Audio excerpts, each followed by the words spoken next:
So, we had to literally, forcefully make him get out of the restaurant.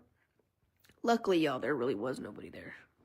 I was just telling him, like, oh, look, they're looking at you. There was, like, one guy waiting in line, but it was, like, empty. Literally, there was no one. You know, and I didn't want him to win and be like, okay, that's what he wants, is to run it for everyone, where we none can eat our food, and we gotta leave, you know, so I was like, ignore him, you know?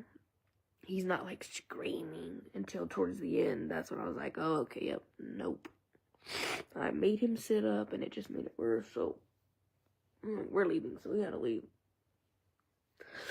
We got home, Bryce gave him his drink, and then he was trying to act like he was gonna spill it, so I took it away, and I threw it away. I was like, no, you ain't getting none now. You ain't getting nothing now. So I threw his drink away. As soon as we got home, literally, he was, like, taking the lid off, and it's like he purposely wants to get in trouble. I swear. And if he gets in trouble, instead of, it's like he'll do more stuff to try to get more in trouble. I don't understand it. Everyone notices it too. Like, it's like he wants to. Blaze was just saying that. It's like he wants to. And I'm like, I know. I don't know. It's really weird. But y'all know he has ADD, which is oppositional defiant disorder. Got in the house. He threw a fit in the front of the house. Like in the beginning, like the doorway of, like, coming in, you know. Me trying to get him up to go to his room to throw a fit. That was impossible because he's heavy. You know, I would have had to have Bryce help me, but I don't want to stress them out. I mean, so I let him be. You want to throw yourself on the floor at the end of the stairs and you want to lay there and you want to throw a fit? I let him. And I walked away. I told the boys, just go upstairs and do whatever y'all gotta do, ignore him.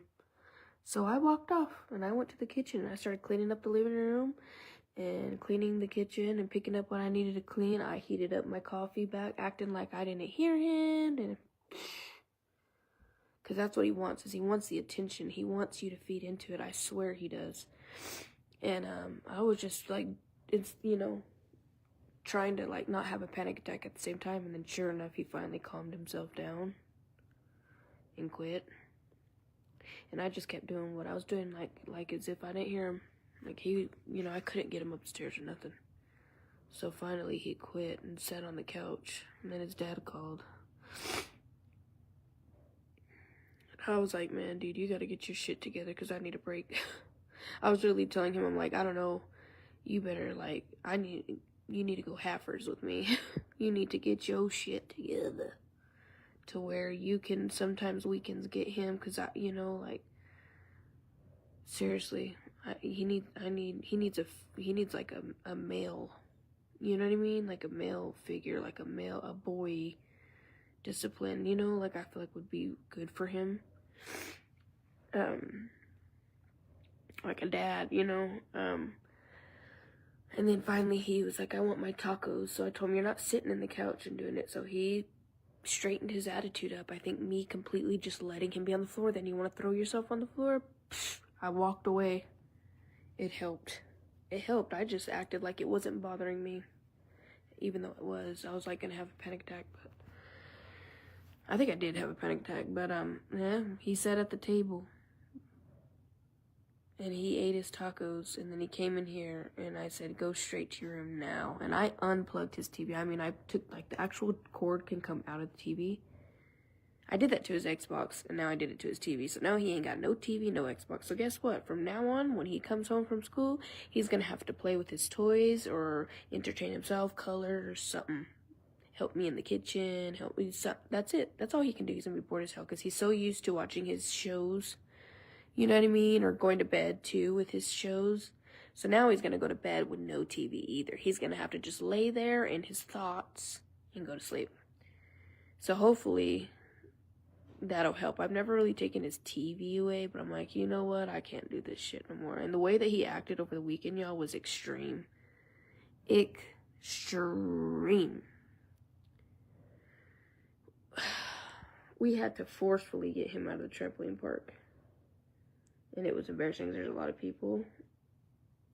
I was like, never again. I told the kids, one of these weekends, I'll get a sitter for Messiah. Like, you know, maybe my sister, not like my little sister Brianna will watch him for a day or a couple hours. And I said, you know, I told them I'll take y'all somewhere to go do something where we don't have to have the stress of, like, Messiah does cause a lot of stress, where they can enjoy themselves without, you know, the fits or the, you know, how he be, you know, so,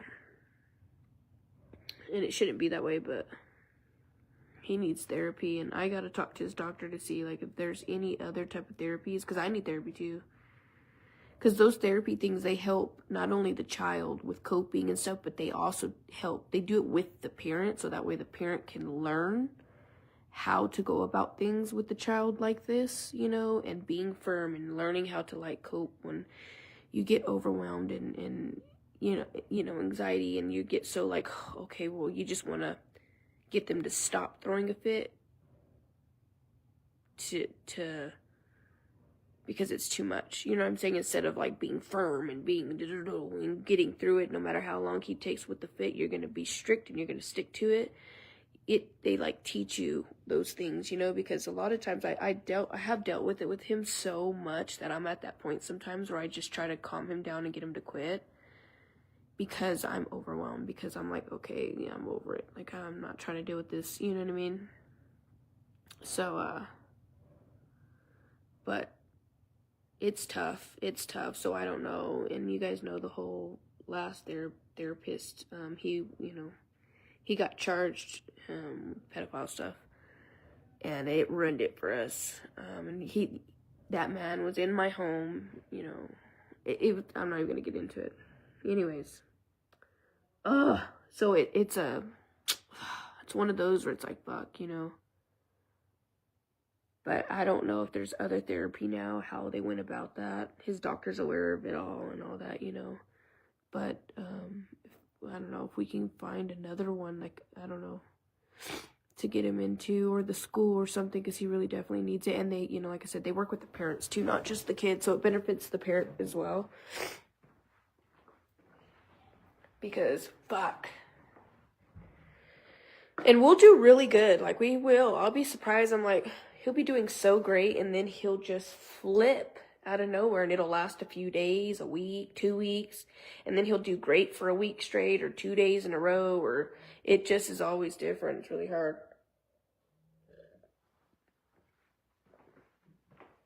Yes, he's on medication. He's already taken it for the night. He took it before we went to go eat Taco Bell. He's on medication, yes. I don't know if they need to change his medication, but the last one we changed to, remember, I went back because I was like, to the old one, because I was like, nope.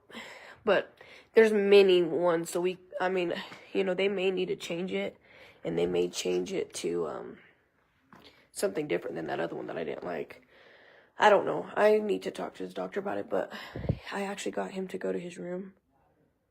I don't think he liked that I didn't acknowledge him. I literally was walking around him, over him, stepping over him, cleaning, doing my thing, and he was just sitting there like, what the fuck? Like, do you not hear me freaking out? And he finally quit, and he ate, and he went up to his room on his own. And he has no TV, nothing. I unplugged it, so let's go see what he's doing, because he's quiet. Let's go see. Maybe up his dose. Well, they can't up his dose because he's at the dose for his age. So we did talk about that. He's at the max dose for his age, which is only 1 milligram. They can't go past that.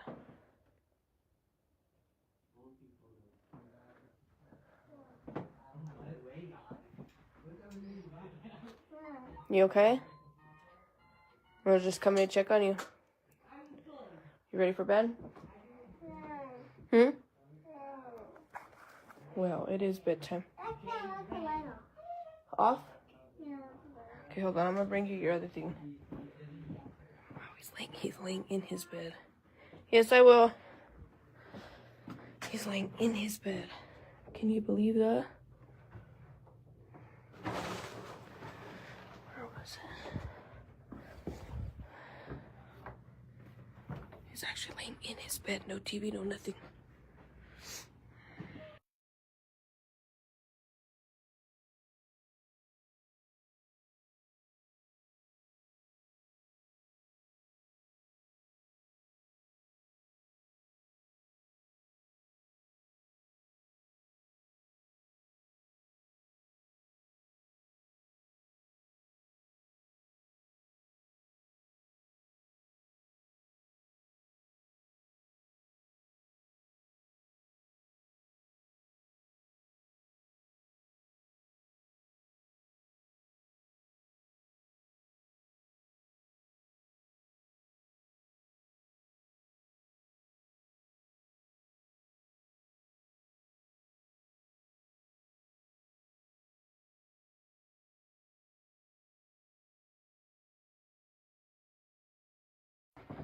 Sorry, I had to put his pajama pants on. Tone-in time. He's actually laying in his bed, but no TV.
Okay, sorry. I always have to. Shit gets messed up, so I had to restart the lab. But see, maybe you're right, because I don't know, because when we were having therapy, when they were coming to our house, we would be talking about his behavior right in front of him, and he would be acting out when the therapist was here, and it was so embarrassing, y'all. And then I would have to like handle the situation, so he would kind of see like, you know, like how it's working out, and he would try to step in too, and Saya would just not, like, no matter what. Oh my god. And there was one time where he wanted a snack and he kept getting it, and I told him no, you know what I mean? And then the therapist was like, Mom said no, and you're not gonna get it, and he took it from him, right? Messiah decided, I put him up high, he decided to climb the counter. So embarrassing. And then he started destroying the snack, like smashing it up and shit. Oh my god, y'all. That's one thing that he'll do, is he'll start destroying shit. That's why I knew he was wanting his food, but he was laying down. If he would have, I moved it out of the way, because if he would have grabbed it and grabbed the thing, he would have purposely opened it and had it break everywhere, spill everywhere. Yes, just to like cause problems, destroy things. That's what he likes to do. But maybe you're alright. Try not to talk about his favorite behavior right in front of him, and maybe that'll help. I don't know.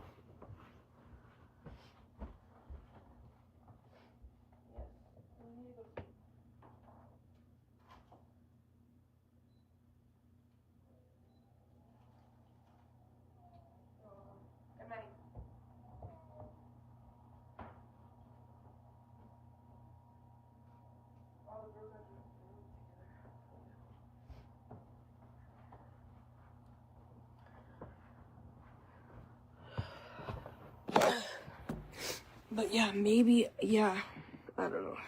I'm gonna try that. Not to speak on it. It's hard though, cause sometimes like me and the boys will talk about it too. It's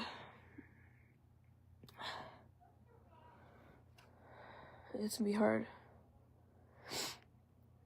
because I don't want him to, like, his behavior to be worse. Like, he has a heart, like, it's so crazy, because he'll do so good and then he'll do so bad. But I noticed that it's a jealousy thing too, because he does the worst, and it's like we take 20, 30 steps back when the girls come around, and it's like instantly. It's like from the second they're in the car, he will throw a fit because he wants to sit in the back, or And I'm like, no, he'll not want to be buckled or act like he can't buckle himself. And then I have to get out and do it. And I'm like, dude, you're already old enough. Do you know what I mean? Or, like, it'll be stuff like that. It's so bad. And then we struggle like this to the extreme for, like, a few days after the girls leave, too, for him to get back to, like, you know, doing all right. And it's just so hard. I mean, getting him up in the mornings for school, trying to be on time, trying to get in the fucking car, trying to, like, hurry up and get up out of the room, down the stairs. Sometimes he'll refuse to, like, brush his teeth. It's just, or do his hair. No, he's had testing, like testing. He has ADHD and ODD, which is oppositional defiant disorder. I have literally showed videos of him so that way they can see, because they're not, like, there in the present moment. So sometimes I had to do that so that way they can see, like, exactly what I was explaining. You know what I mean? Or what I was struggling with, of him, like, breaking things on purpose or throwing himself on the floor, and then he's, like, harming himself pretty much because he gets hurt or he hits his head or do you know what I'm saying? You trying to pick him up and he's dropping dead weight, and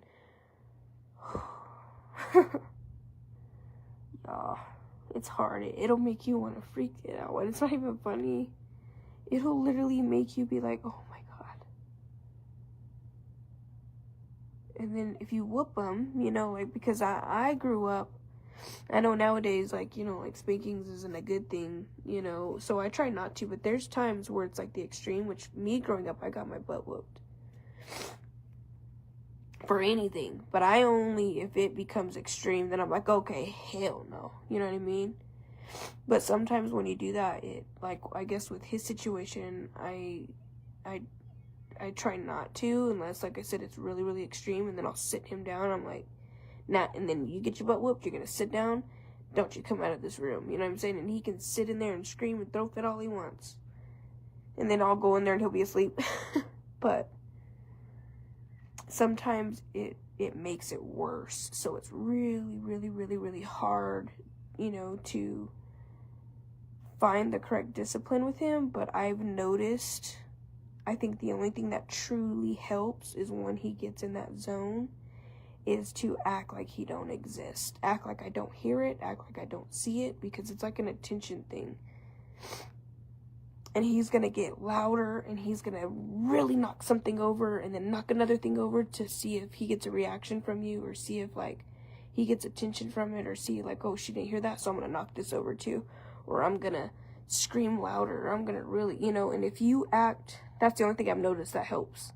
I will sit him down, I will take everything away from him, and then I, like, when he didn't want to come upstairs and get in the door and all that, and he threw himself on the floor, on the stair, like, at the end of the stairs, I wasn't about to drag him up them stairs, so I said, you know what, fine, lay there.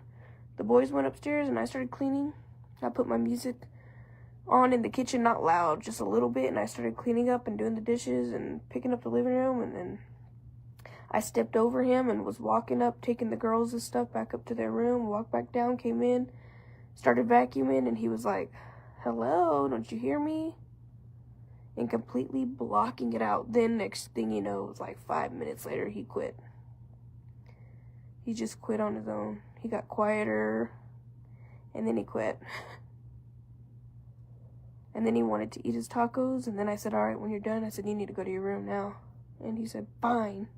And he went up to his room, and look, when I came back upstairs, I sat downstairs for a second. I reheated my coffee to reheat it up because I didn't get to drink it.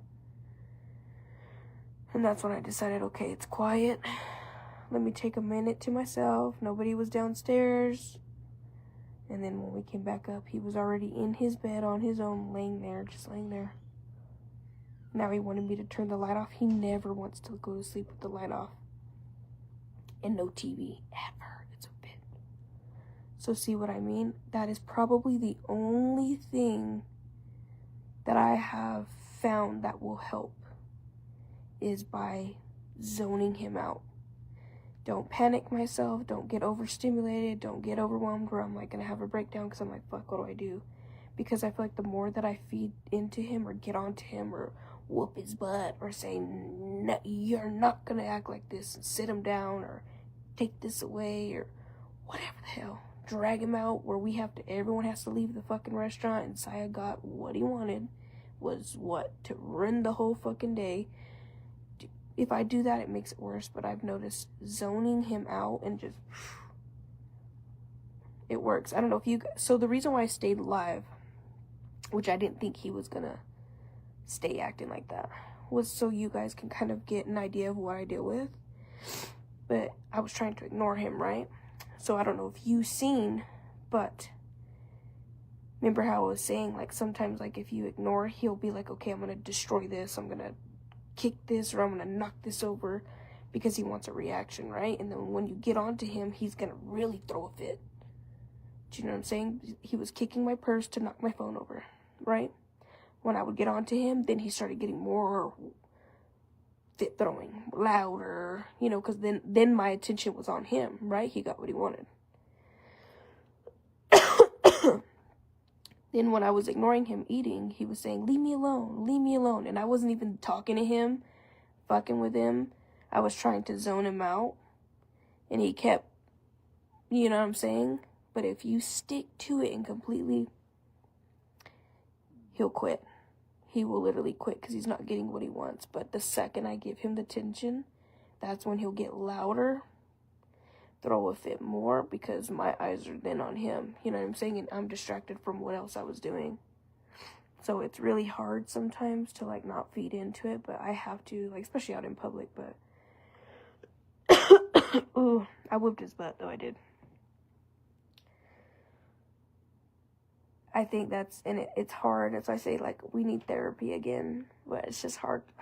I just want a good therapist. I don't want to go through the situation we went through again.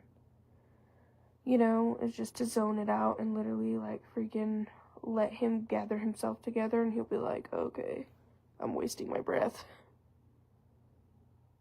Yeah, they want a reaction for sure. Good or bad, yep.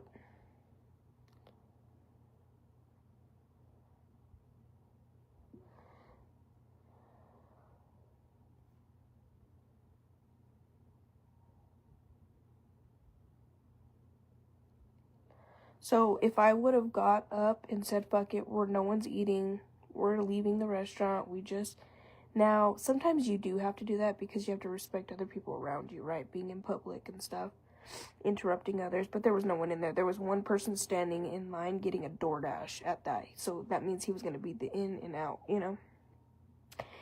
And I was just, like, telling Saya, like, you know, look at everyone looking at you, but there was no one in there. If there was, I probably would have really left, but I don't want him to win to where he's like, yeah, I got what I wanted. I ruined everyone's night. Now everyone's upset. Now no one can eat. You know what I mean? Type shit, like, you know. So, and it all started with us ordering from the little screen. And then, I don't know why I was like, Bryce, why the fuck did you have to do this?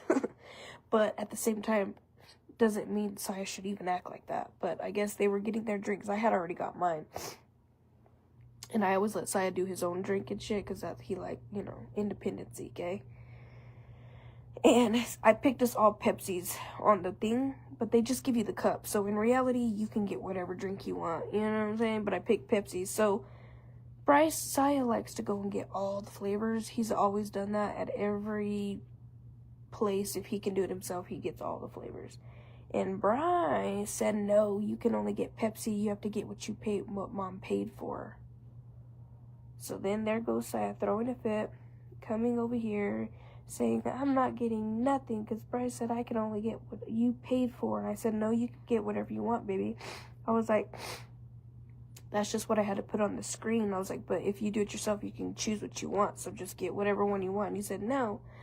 You bought me Pepsi, and I don't want Pepsi. And Bryce said I can only get Pepsi because that's what you paid for. And I was like, you can get what you want, Saya.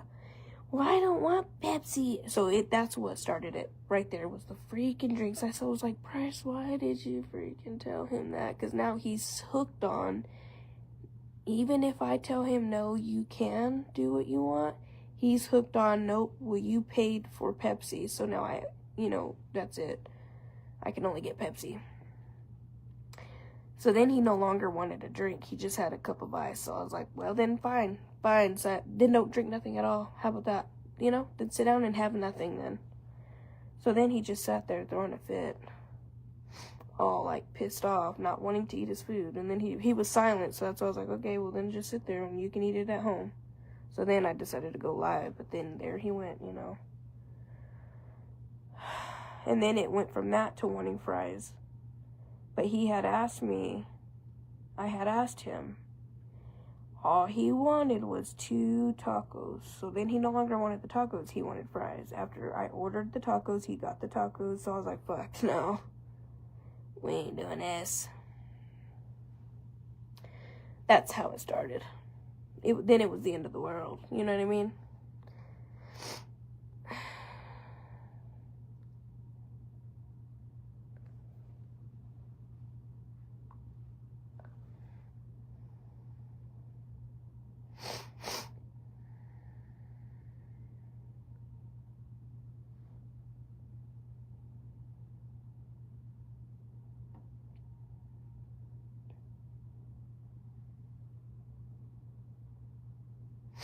Yeah, it's hard. So that's what he has, guys. He, was diagnosed with ADHD here recently. It's only been about, 2 months probably? And ODD, which is oppositional defiant disorder or something like that. And it is a struggle. We've dealt with this for a long time. I mean, he's not as bad as he used to be. It used to be every day, all day. There was never, every blue moon, we'd have maybe one good day. Y'all remember, I couldn't even do nothing. I couldn't even barely go live. And it was my only income, my only job at the time. Even if I wanted to start working out of the home, I couldn't even get him to go to Head Start. I could just to have a break so I can, work. I couldn't even get him to go. It was embarrassing. So, we're struggling, but we have more good days. Like, he can go a few days straight of doing really, really good. And then out of nowhere, it's just really, really bad. So it's not like it used to be where it was every day, all day, every day, all day. He's gotten a lot better. And now he like when he's home and if the girls aren't here, he stays to himself. And I think that's what helps him the most is he will literally stay to himself, stay in his room, doing his own thing. You won't hear from him. And I can get shit done. The boys can do their own thing without him. Because he used to go and mess with the boys, too, just to get under their skin. And it was a problem, dude. Oh, my gosh. Like, he would go and, press the Xbox button and make it turn off in the middle of their game. He would just do things that was just horrible. Kick their door, So now he don't do things like that unless he's in a mood like this. And like I said, it's usually, when the girls come, it's, jealousy. But yeah, usually, now he'll, stay in his own area, and he likes to kind of be doing his own thing. But, oh my God, y'all.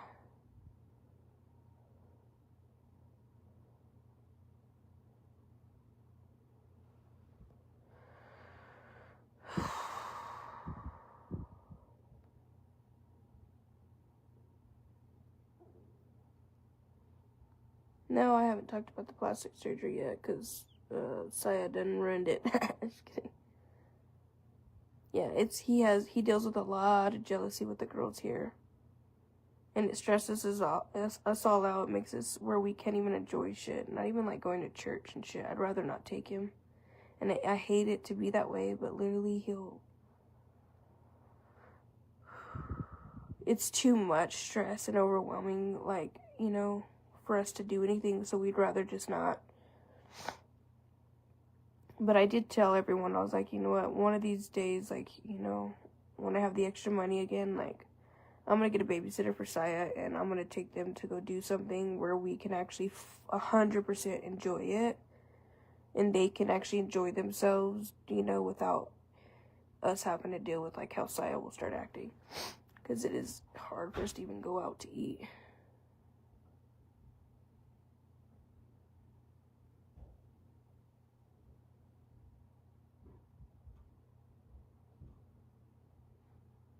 Girl, I don't know how I do it either. It's really hard, but I'm trying, you know what I mean? And I try not to have a panic attack, but, like, I think after, because it's already been, he's been acting like this since Friday. Nah, honestly, he started acting like this, like, the day before the girls came, probably, like, Thursday.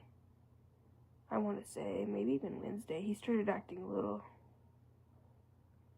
throwing a fit when I would turn the TV off, or getting the remote and turning it back on. Like, he was doing shit like that. Like I said, it comes in waves, but I think today, him doing it, and I was already wore out, and I just wanted to, you know, grab a bite to eat. I'm gonna start my diet back tomorrow. You know, just, I don't know, I was already I think, overwhelmed, you know, to where I was just like, oh, I was over it, you know.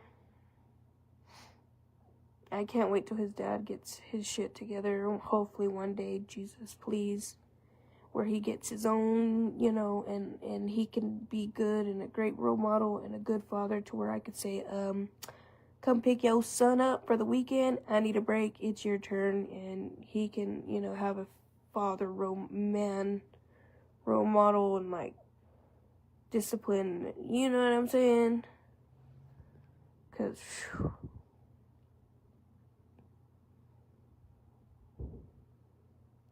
and I always get so scared, I think, y'all, because I'm so worried that, like, fuck, I have to, like, y'all know I've been trying to get him help, and, like, you know, we've been working on it the past year, right? So a lot of people talk shit, but little do they know they're either new here or they've missed a lot of things that we've been working on Saya's situation for about a year now.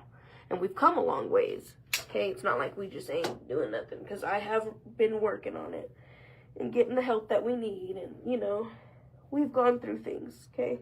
We've taken the steps that we need to, but I think we do need to see if there's any other different type of therapy besides that same company that we went through, because I'm not going to do that again.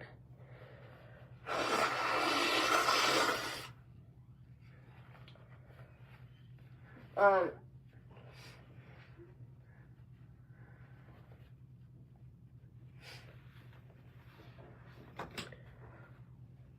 need to put another trash bag in my trash can. So yeah.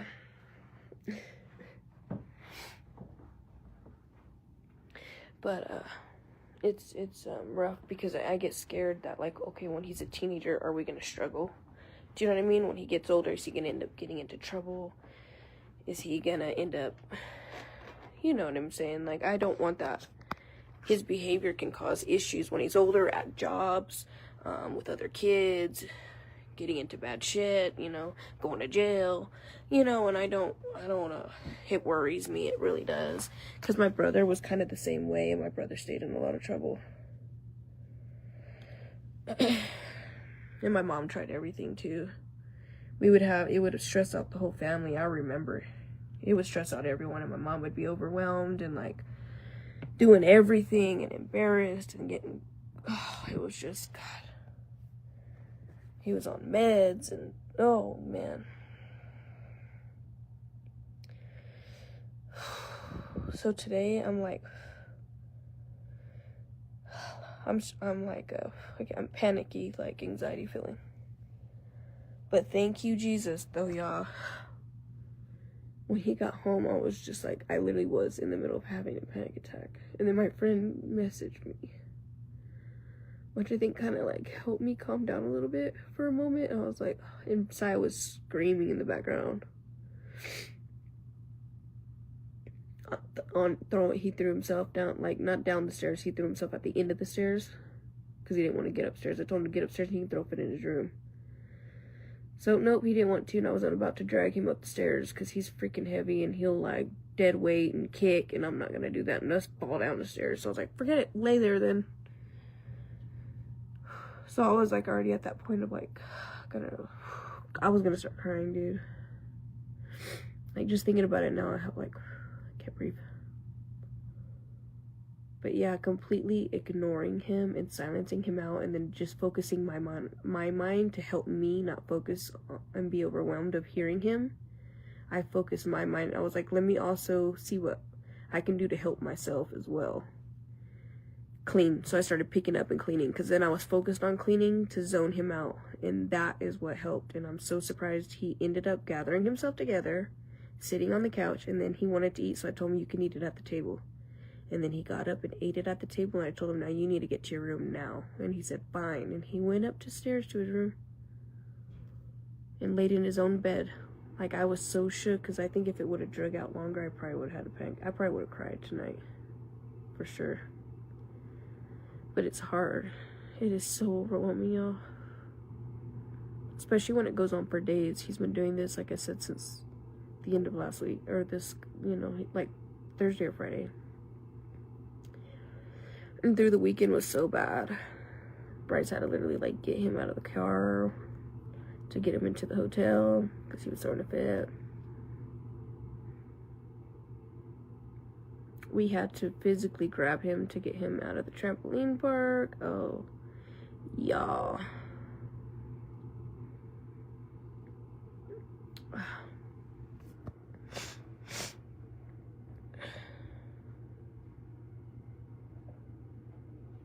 Yeah, so I think not only to help him, you know, by ignoring him and not giving him the attention and not letting him win and be like, okay, I'm ruining things. Okay, I'm upsetting them. Haha. You know, I don't care even if he's going to destroy stuff or he'll throw himself around. Go for it then.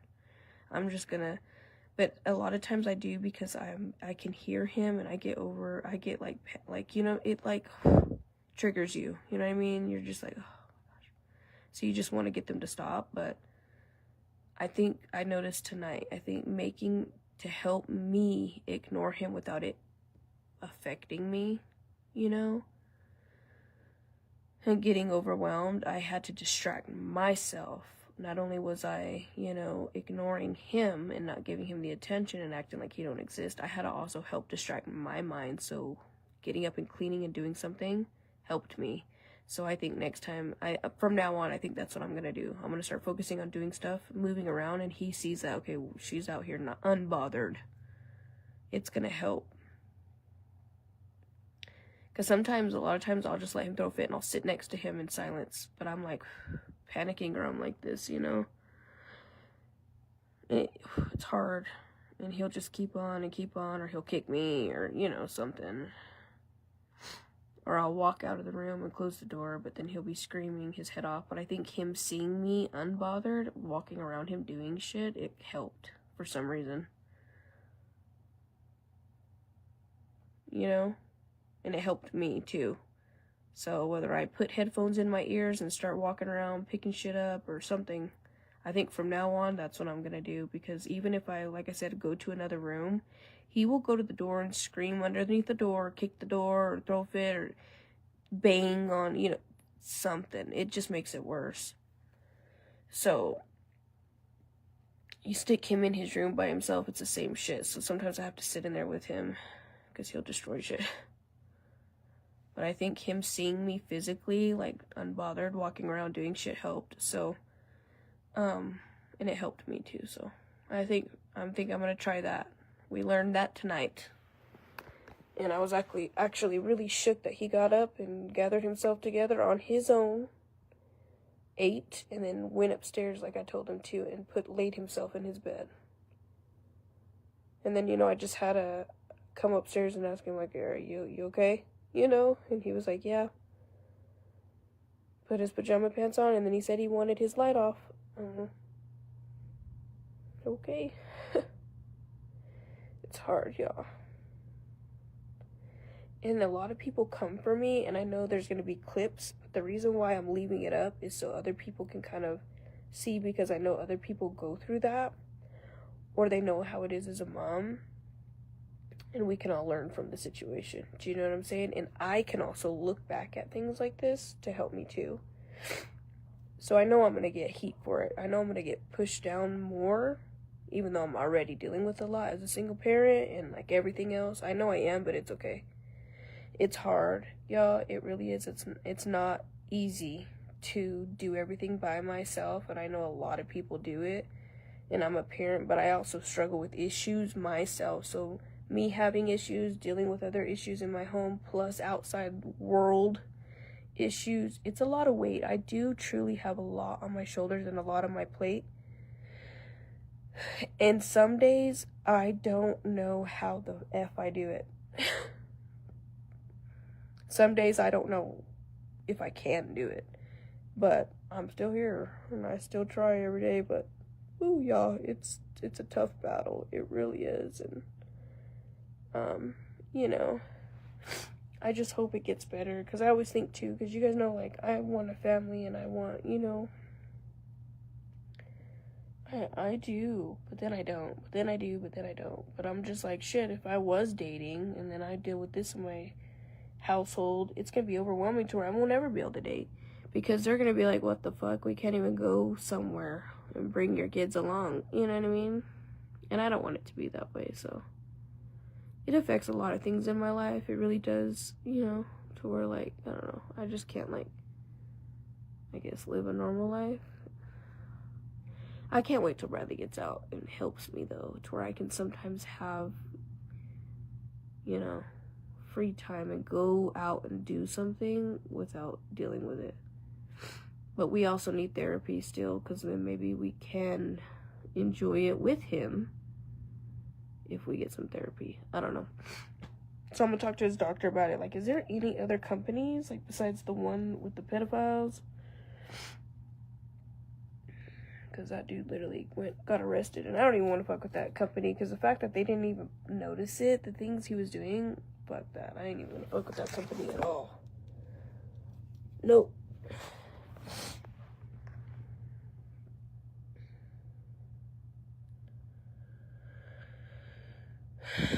He is steady on his meds. He did miss a couple days when he was super sick, but that was because he was so sick he didn't even want to, like, I couldn't even get him to take it.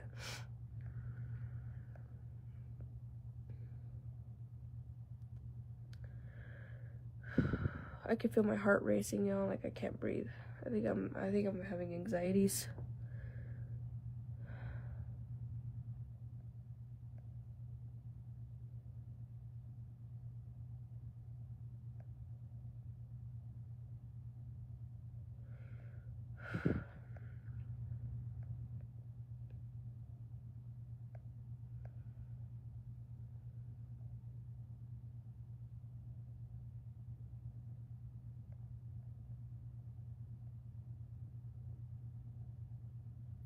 Wow, Lori, really? Yeah, it is really hard, and I hate that. Bryce was helping me. Was it earlier today? Or was that yesterday? And I was trying to get him to take his medicine.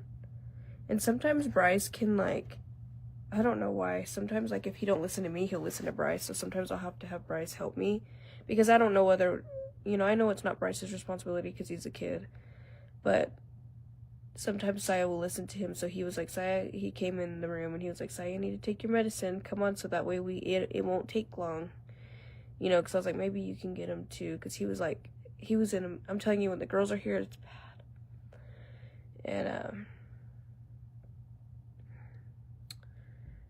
he wouldn't. And, you know, so I was trying to comfort him. Like, let's just get it taken so that way we can, you know, you can watch your show and whatever, you know. And then he started kicking me for no reason. I was literally sitting there. I was like, here, baby, look. And I put the flavored water, and then boom, he just started kicking me and doing the every time I would say something. And Bryce was like, you do not kick Mom. Like, there's no need for that. You know what I mean? We don't kick and we don't hurt nobody. And there's no, you know, like, so it's like, if anyone witnesses it, it's Bryce. He'll do things like that for no reason. And I don't understand why anyone ever dealt with their child doing that.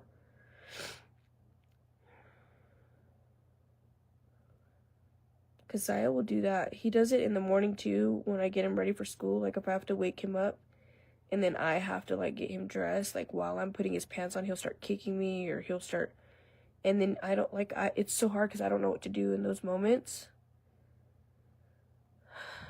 And then he'll, like, jam my nail or something, and I'm like, oh, fuck. You know what I mean? And you just want to freak out. But you're running out of time, and I don't ever get those moments.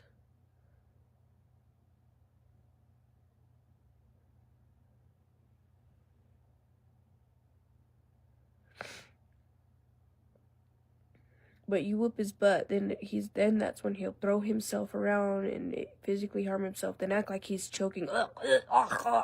Like, he'll do stuff like that, and I'm just like, oh my God, y'all, he will. I'm not even playing you. I'm not even joking. It's that bad.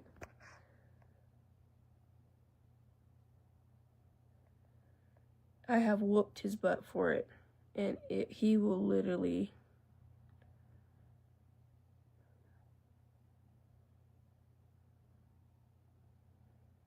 Welcome back to Raining Sounds. Alexa, stop. That's one thing that I could say that I'm really fucking over it.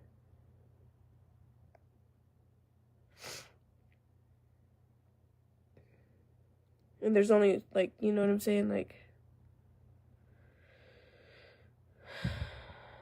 does anyone have a child that was diagnosed with ODD?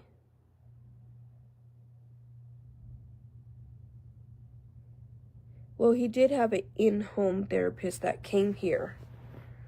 Because they were going to help us with everything, including trying to teach Messiah to be independent. Because Saya still, sometimes he will. Remember, I would tell y'all there was days where, like, he dressed himself.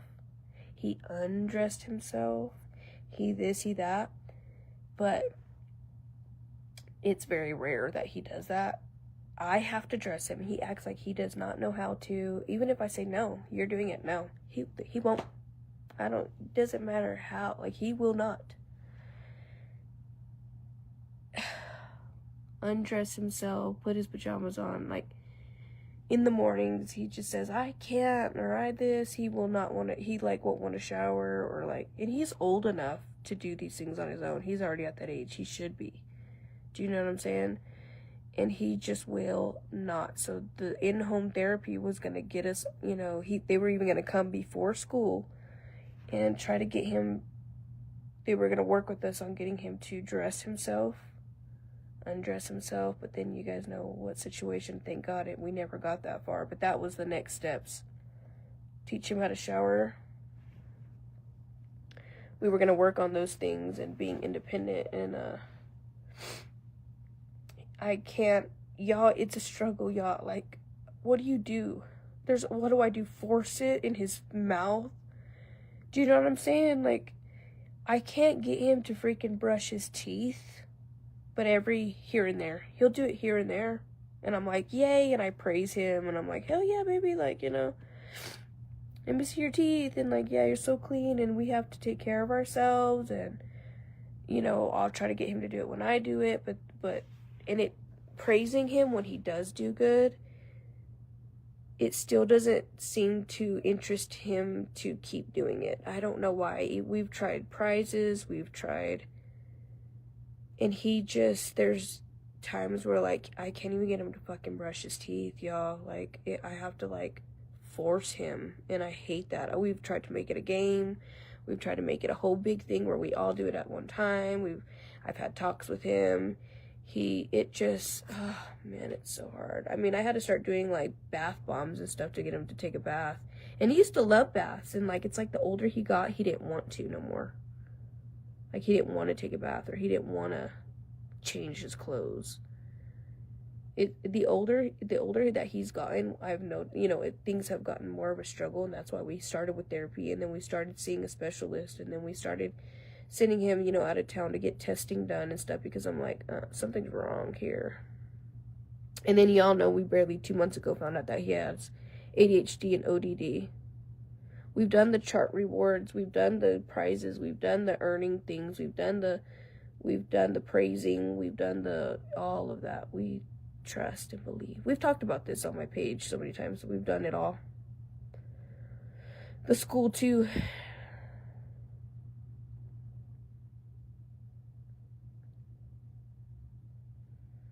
He wasn't this bad when he was little. So when y'all seen him all baby with the little curly hair and stuff, when he was like barely talking and shit, he wasn't, like, we didn't really have a whole lot of struggle.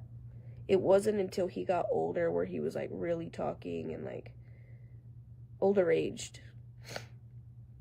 when we started having issues. So no, like back when Bradley was like around, Saya was so little that it wasn't at the age of like where issues started happening. You know what I'm saying? Like he was little. I mean, he was barely fucking even talking.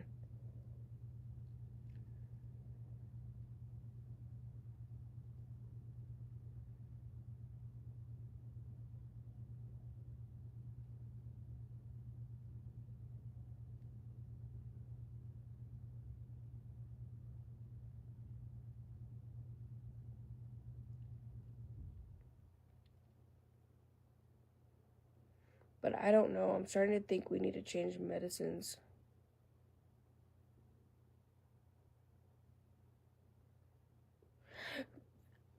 China, I tell Saya that. I tell him, do you want, and he hates the dentist. I'm like, do you want to have to go to the dentist because you're going to get rotten teeth? And then he watched Blaze get his teeth pulled out, okay?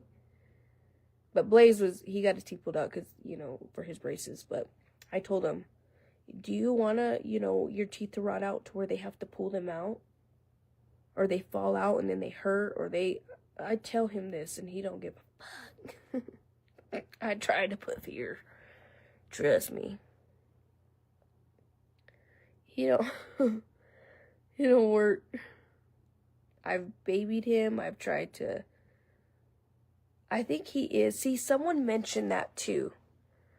Someone had mentioned that too, sensory issues. And I'm like, no, he don't. But the more that like I'm learning about it, I guess, and then people bring it up, the more I'm like trying to like pay attention. I'm wondering if he does have sensory issues because he gets mad now. He wasn't like this when he was littler. It's the older that he's getting that we're now like new struggles are happening. So Bradley doesn't really understand it because he fucking hasn't been around since Saya. In Bradley's mind, Saya's still this 2-year-old with cute little curly hair, walking around jibber jabbing. You know what I'm saying? Being his goofy self, you know. But Bradley doesn't even understand either because he hasn't. Saya's gonna be 7 years old. I don't know, but he now doesn't really like the music too. He doesn't like loud music. He doesn't like things turned up. Music mainly. I guess the TV doesn't sometimes bother him. But it's like the music. He then was uninterested in taking baths or showers or anything. I'll go through phases of, remember when I was like telling y'all he was wanting to take showers? And he was, and I was letting him do it by himself, and I was like, oh my god. And he did it for like a week straight. And then now he don't like it no more again. I don't know what the fuck. He started being like, where I would have to like get a bath bomb or like, you know, to get him to take a bath. And he used to love them. I don't know. He don't now. It's a struggle like for him wanting to brush his teeth. He just says, no, I don't want to. No. Or I don't know. I don't know. And I wonder if it is. I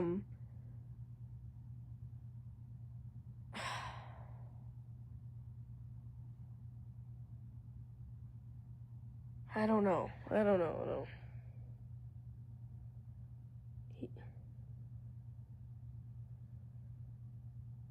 Saya is a picky eater.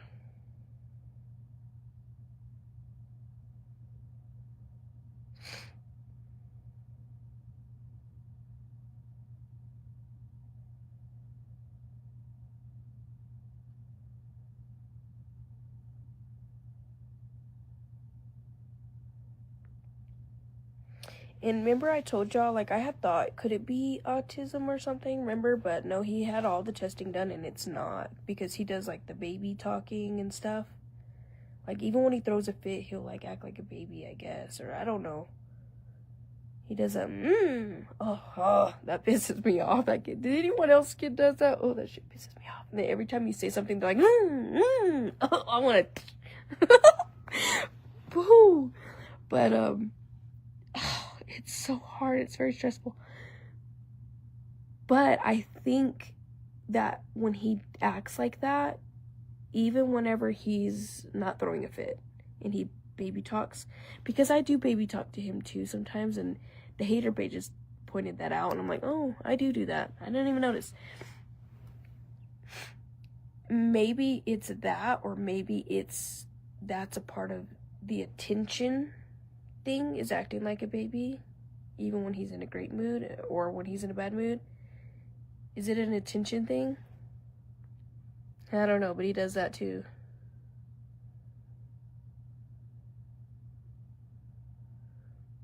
No, I'm not trying to depend on Bradley at all, girl. That dude's MIA.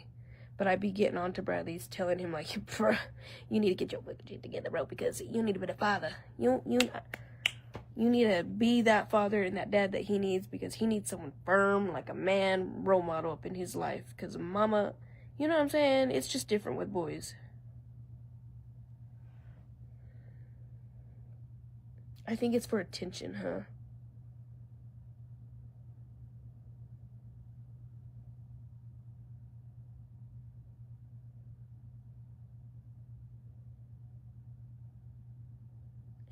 And one of the doctor people or whatever the fuck said it was his age.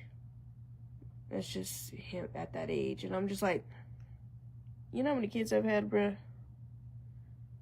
He's the only one that has ever done this. All of my children.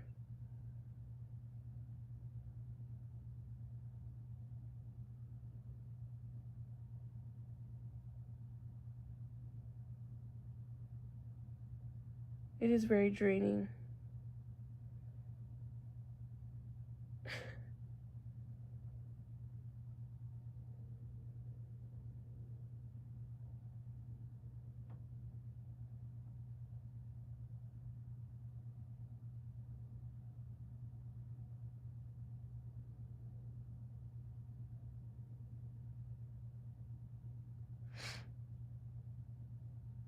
What's stimming? What is him stimming baby talk? And I know I still baby talk him, but it's not like I stay talking to him and baby talk all the time. But it's mainly like when I'm loving on him, I think. Or like, you know, when he wakes up in the morning, or when I'm gonna go and show him love or affections, or, you know what I mean? That's when I'll kind of like baby talk. But I feel like we even do that with our husbands. But, so I don't know. But I don't just like stay constantly talking to him baby talk. It's mainly like that. I notice that's what I do. It is more of like when I'm being lovey. But maybe I need to not at all, and it's a big habit for me. So I think sometimes I don't even recognize it. Because I do that with all my kids. So, I don't know.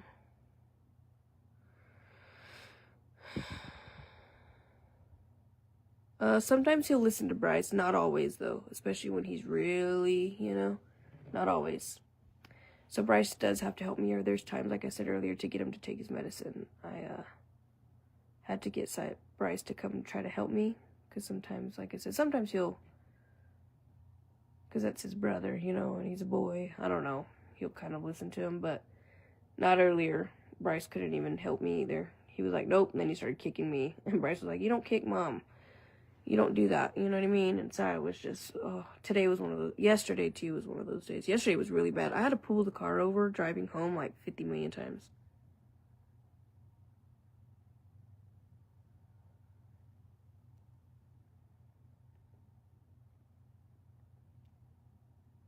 He don't always listen to Bryce though, but Bryce will try.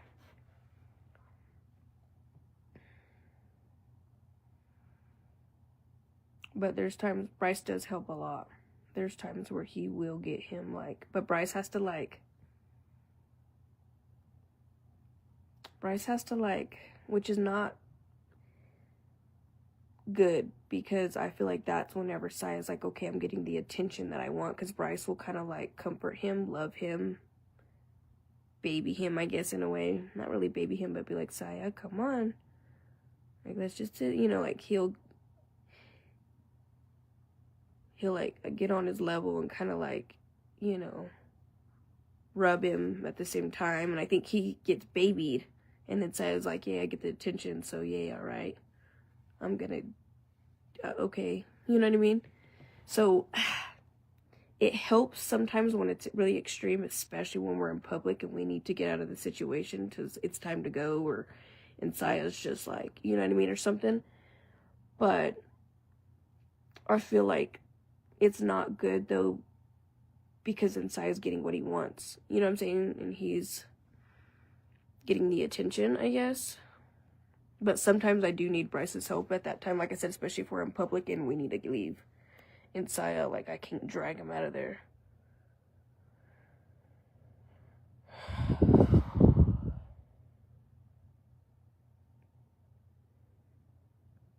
So it's hard. I don't know. It's really hard, and we need a therapist, because all of these are the things that, you know, I think they could help us with and talk us through, and I could share that too, like with Bryce too, and like, what do we, you know, what's right, what's not right, what's the right way to do things, how do you handle it, even when you're overstimulated or overwhelmed, or, you know.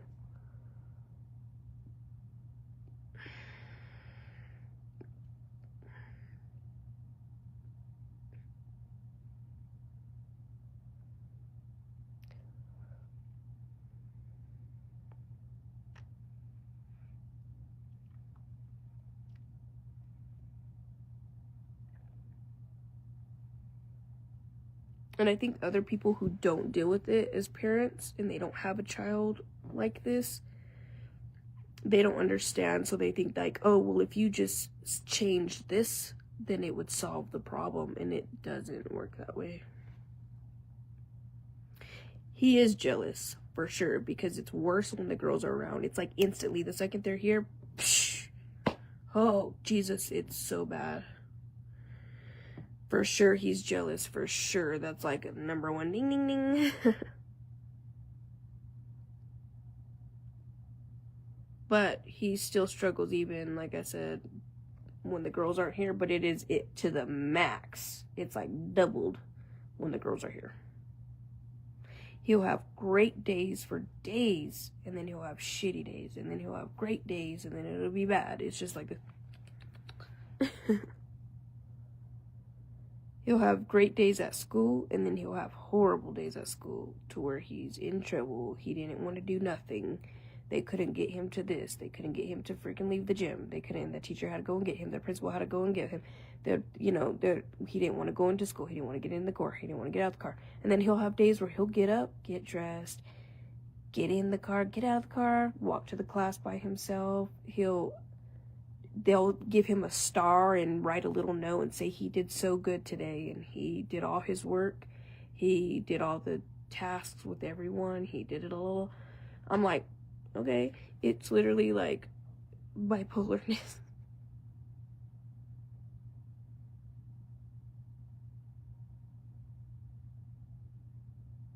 I do notice. That's why I said I know that it's worse when the girls are here, and I know it's an attention thing. We all know it. The girls get overwhelmed and stressed too, and they get over it. All the kids do. We all do, because it's a big situation, you know what I mean? And we gotta stop doing what we gotta do because Messiah, or we gotta, you know.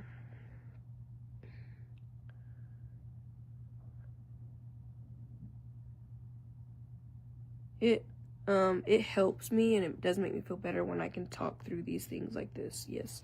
So that's why I said we kind of need a therapist, because, and I feel like a behavioral therapist, you know what I mean? Like a regular therapist, they can only go so far, you know, you know what I'm saying? Like a behavioral therapist. But sitting and talking with other moms or anything like that have struggled with it versus just like someone who hasn't, helps me. And even if I think just getting it out too helps. It helps. I don't know. It does help. It helps me. Talking about anything that I go through helps me. Fuck anxiety.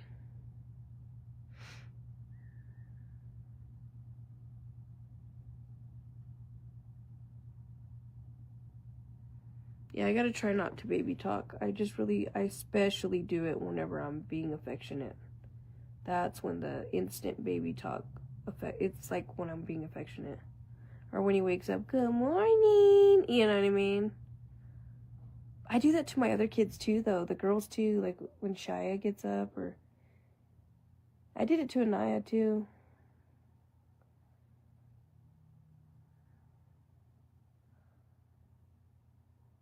I don't know. I think I mainly do it when it's affectionate.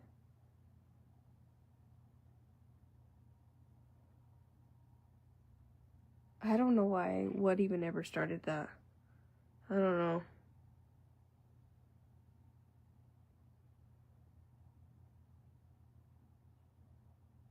So we were supposed to have a meeting last week, but we had to cancel it because of being so freaking sick. I was so sick. I wouldn't have been able to even leave the house. I didn't even get to leave the house last week. So we got to reschedule it now that he's better. I mean, we're still sick. He's still sick too, but it's just that lingering cough and that lingering nose stuffies, bullshit. But he's good enough to go back to school, and like, I gotta go to work tomorrow and everything. Well, they don't have no school tomorrow, but I gotta go back to work. So they're gonna start him, I believe, with speech therapy or speech therapy, something like that. He's gonna get some type of therapy or class or some type of help. And then I don't know. I'll learn that day, but I had spoke to the nurse, and I want to say he thought that they were going to start him on some type of IEP, but I know he's going to do some type of speech for sure. So I don't really know what all that is, but I guess I'll learn about it, but I don't really know what it exactly it is that they do. So hopefully whatever it is, and we can get that going, and maybe it'll start helping him, So we'll see. But it's taken the school months and months since the beginning of the year, and we're already getting close to the end of the year before getting him some type of help. But hopefully now we'll be in the right direction to where we'll already be ready for next year, to where, like, I don't think we have to go through the whole process again if he's already getting the help, the end of this year. Once he starts his first grade, they'll already start him in that stuff, I believe so. But it's taken them so long. Because I think you guys are the ones that pointed it out, and I'm starting to like notice, I think maybe he does have sensory issues. He does need a behavioral therapist, yeah. And I'm going to speak with his doctor to see if there's any other companies or if the one that he was on where the guy got fucking arrested. Oh, it makes me mad that I even had him in my home. If, that's the only one, or if there's other ones, or if we can even travel. But the thing is they come to your home, you know what I mean? Where they could see the child in their comfort zone and in their natural habitat, and you know what I'm saying, which is good. They also do it at school too. They'll, like, a couple days out of the week or something, go to the school, and they'll have some therapy there at the school, and it's really good versus just like going to a doctor's office kind of, to see therapy. Like, it's so much better. So that's what we need. But man, it just makes me mad that they had that stupid guy. So now it like gives me anxiety because I feel like, fuck, you can't trust no one in your home. But we need it. We need something. I'm sure they've gotten new ones. I would hope. Yes, his therapist, his behavioral therapist that came to our home, he got arrested for petty stuff. Yep. And Saya was already, yeah. You'll have to read, you can look it up, search it up and read it. And I'm so glad, because he was fixing to start trying to work on getting Messiah to be independent by dressing himself and things like that. And before we got to that point, he was arrested, and I was like, oh my God. Yeah, multiple counts. So it has run shit for me with trust with Saya. It fucking, oh God, y'all, it really, I don't know. So there went that, you know, but we need it, man. I don't know. He was arrested for pedo stuff with boys. You read, I'm not going to speak on it. You'll have to go and find the report and read it. That'll tell you right there. And literally, do y'all remember me going live and talking about his therapy?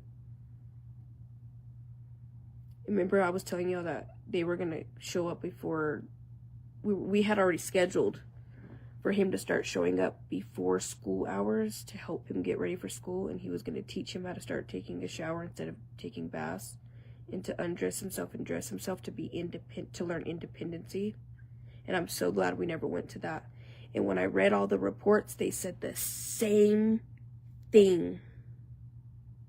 They checked him for constipation. Do y'all remember that? Do y'all remember me speaking and telling you guys that he checked Messiah 2 times within a Doppler? And I guess he legally was not allowed to do that because he didn't have permission, or like, he checked Saya 2 separate appointments to see if he was constipated. And I, as a parent, didn't know, because I'm like, okay, he's a specialist, he knows what he's supposed to be doing. And he was saying that constipation could cause behavioral problems, so he was checking to see if, like, maybe he was constipated, that could cause, remember? And then I ended up giving Messiah Miralax or something like that the ER said was okay to give him to try to get him. I was like, okay, maybe he is backed up. And when he checked him on the thing 2 times, he was both times constipated. Oh no, y'all will just have to read the report. And Saya was, thank God we didn't get further into it to snap that he wasn't supposed to be doing those things, and it wasn't a part of the therapy. But me as a mom, you trust these people. You're like, okay, they're specialists. My doctor is the one who referred me to him. My doctor is the one who said, you need to do this. This is a part of this. So this is a specialist. They're coming in. So to me, I'm like, okay, this is normal, right? Like, this is what we're supposed to be doing. So I wasn't aware until seeing that and how many counts he had.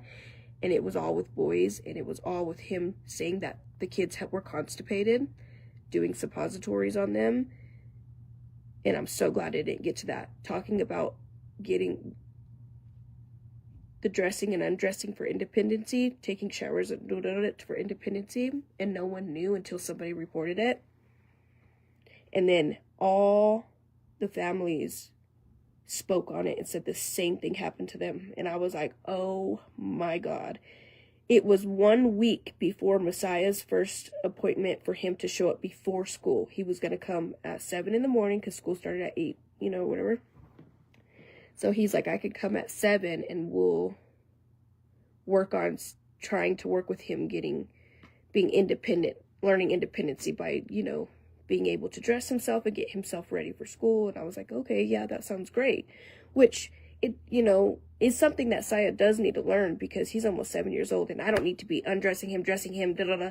You know, what I'm saying, he's old enough to be doing those things, which I think is something that he does need to learn, and I need to work on that. But I wasn't aware that, like, it was something else. You know what I'm saying?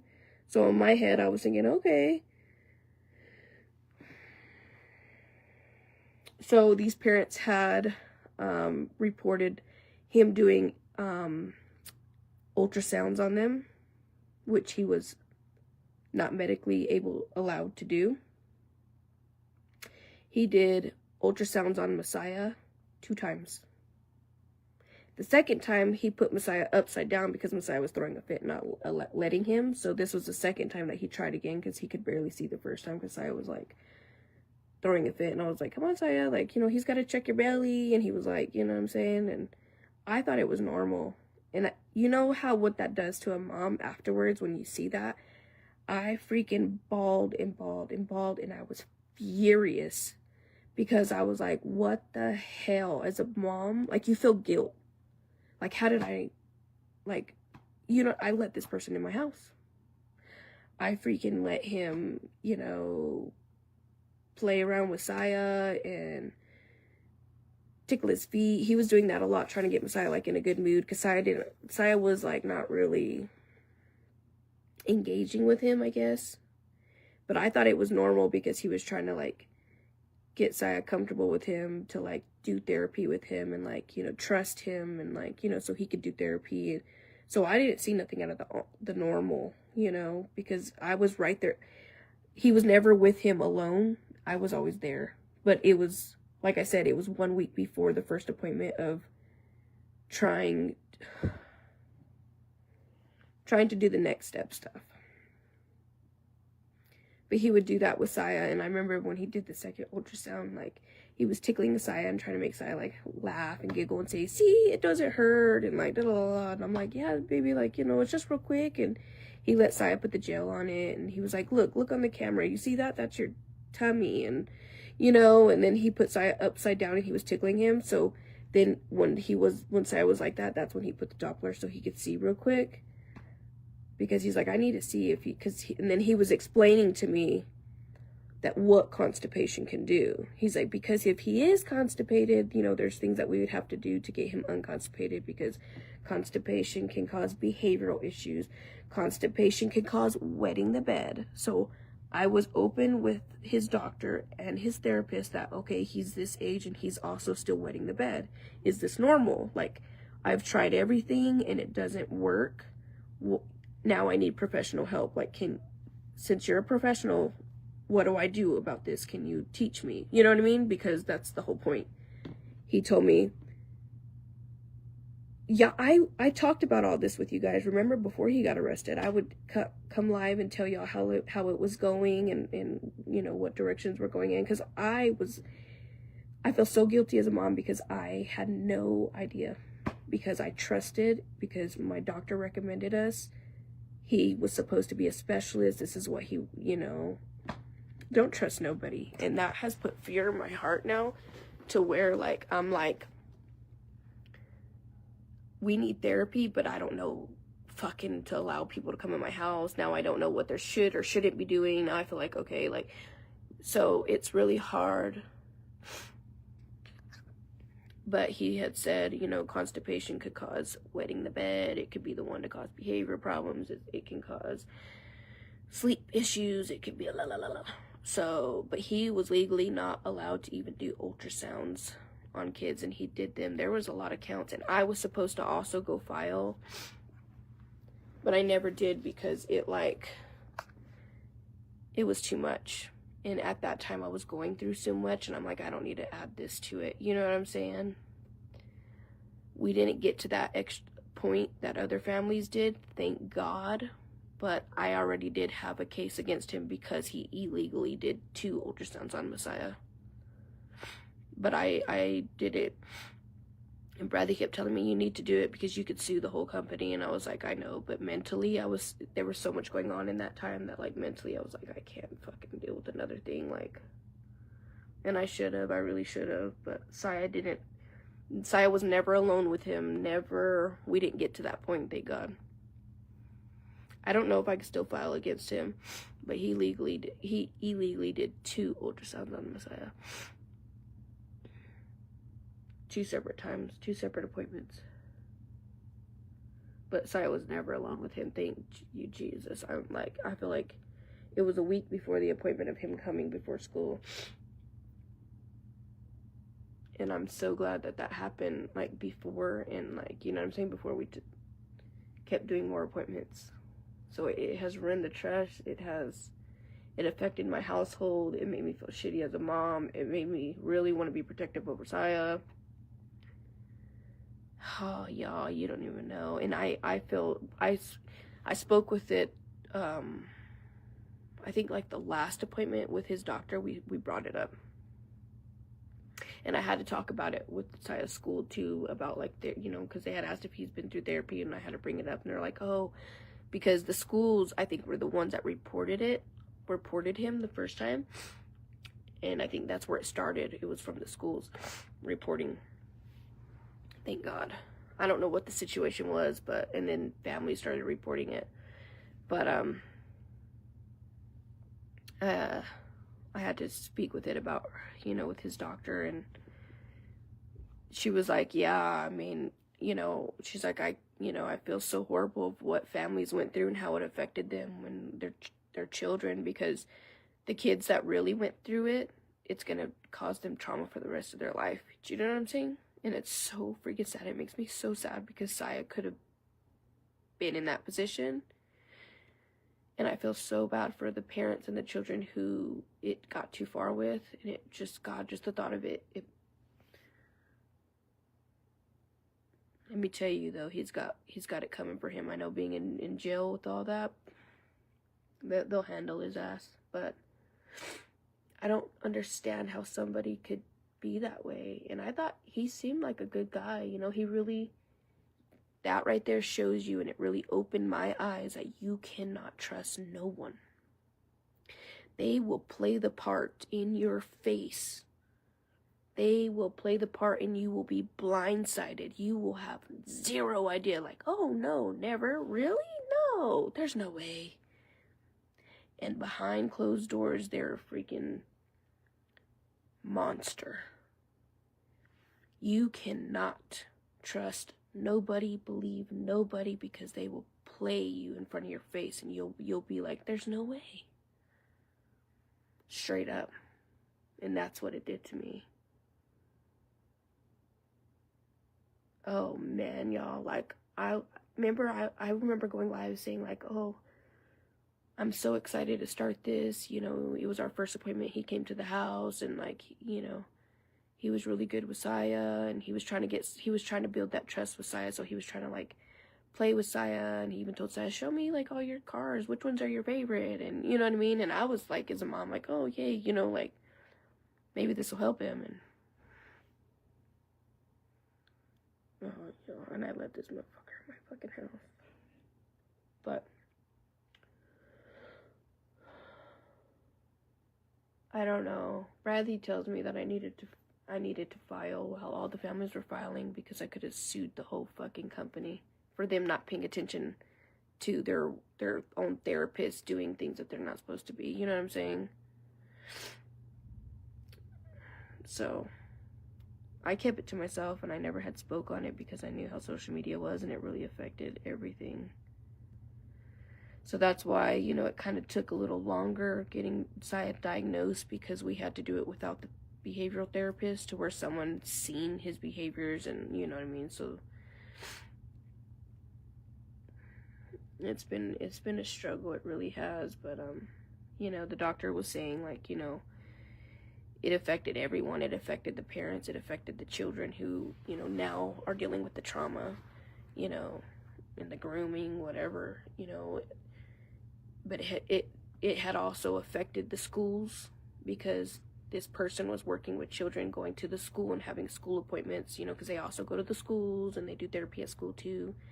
So it affected everyone, was kind of shook, the whole community. She said, you know, it even affected the doctors, because they're the ones that referred the families to those therapists. Do you know what I mean? So it affected everyone. And I don't know. You just have that guilt as a mom. Is like, how the fuck, you know? But I don't know. No, he didn't have a record. I mean, I think everyone was really shook, to be honest, because he really played the part. I'll tell you what. I when I first seen it, I was so shook. My heart hit my ass, I'll tell you that.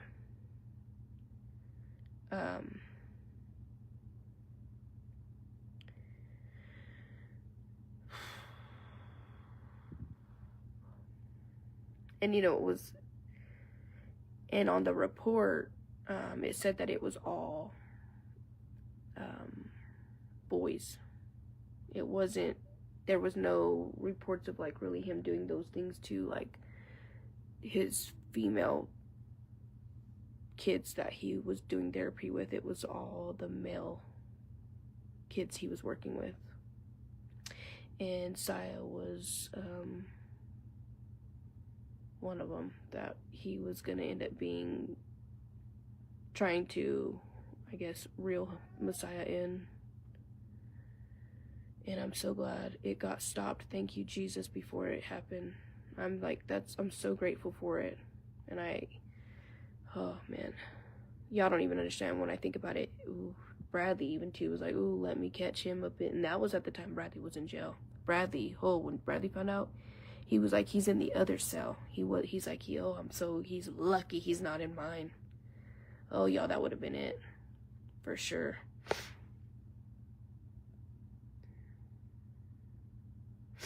Yeah, I have my guard up. That's what I'm saying. We need therapy, but I don't trust it. I don't even want to go through that same company. I don't know if there's another company.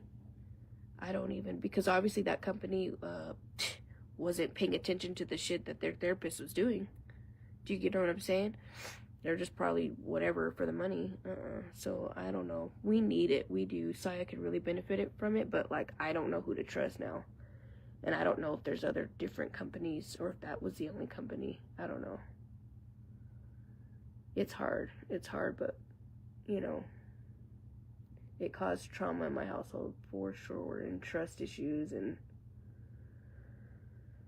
I definitely will tell you this, from that experience, if we ever did find a new therapy going on or whatever, Saya would never be left alone with any of the therapists. And now I know from the reports of what they can and can't do, and like I said, I will be, you know, there the whole time. Oh yeah, that whole company's getting lawsuited.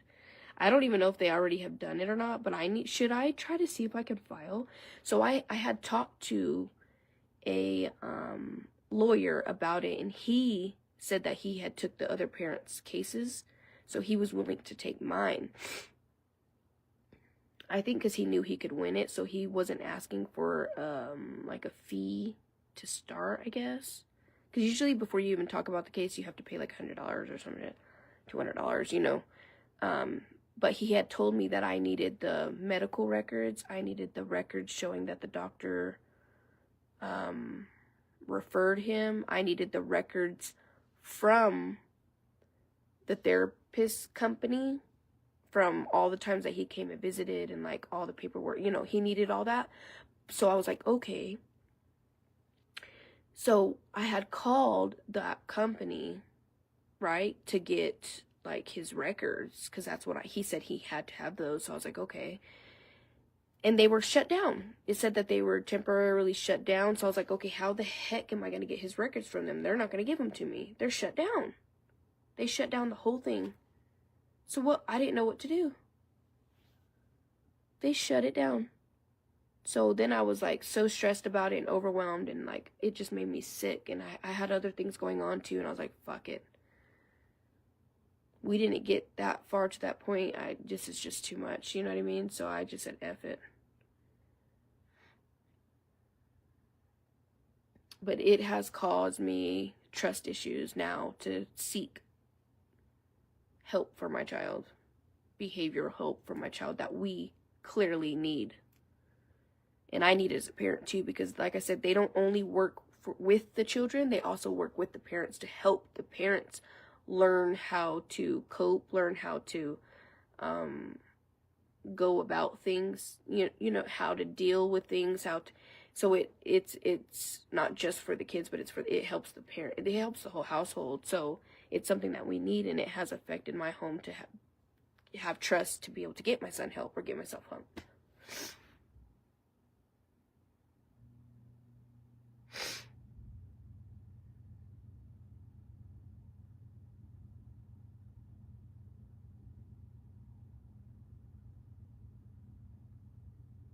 No, there was no portal.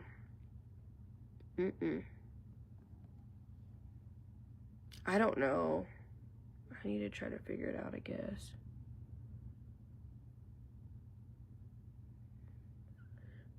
I just have so much mentally going on, but I guess I could do it. I mean, it would be suing them, I guess, right? So I know I can get the records from his doctor of the referral that they did, of them showing that they referred me to him. But when I had called to, like I said, it was just, there was so much going on in my life at that time. It was a lot, and oh, you know what I mean?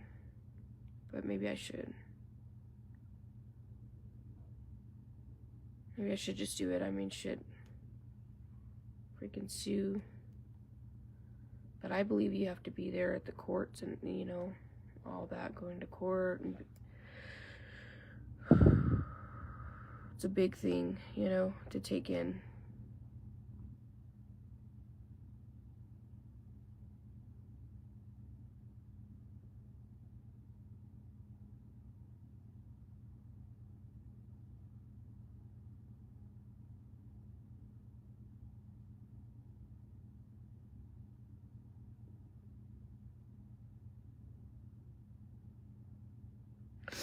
But I know other people were telling me you need to say something, because yes, he didn't get to that point like he did with the other boys that went through some stuff of, like, you know, I don't even want to say it, but thank God. But he did illegally do 2 ultrasounds on him, though. So I don't know how far we could go with the lawsuit,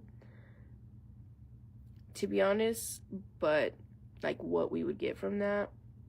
But I think that's really the only thing I could come against him with is I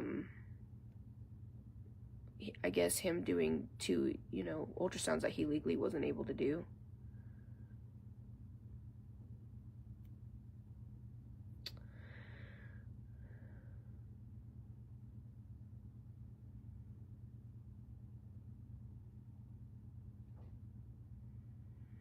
But someone was telling me the more families that, like, say something, the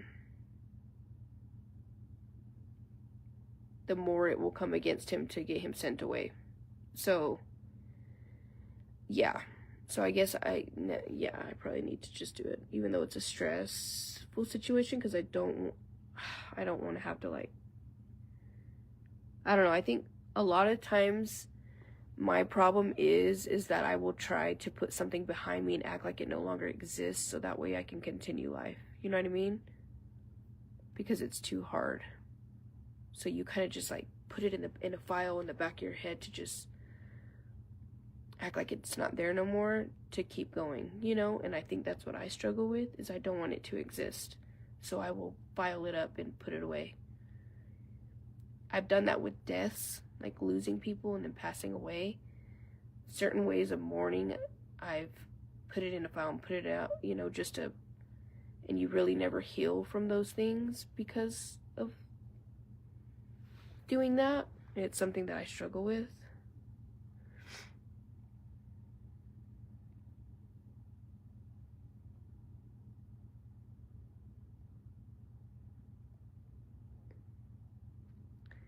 You know, it would probably help him have another charge for another count, like another family, to where the more he has, the longer, hopefully they'll sentence him longer, and he will never be able to do that again, you know? I don't even know if he's already had, I don't even know how to look into that, if he has already had court, if he's already been, you know?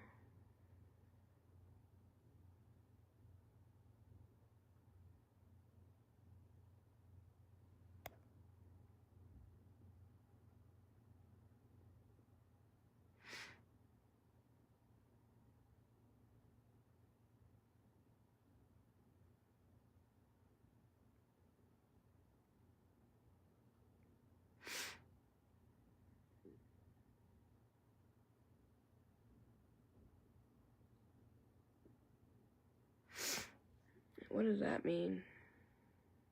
I guess, can you guys remind me? Maybe tomorrow I'll do it. But I know I'll have to go to the doctor's office and get the medical records of the referral. And then,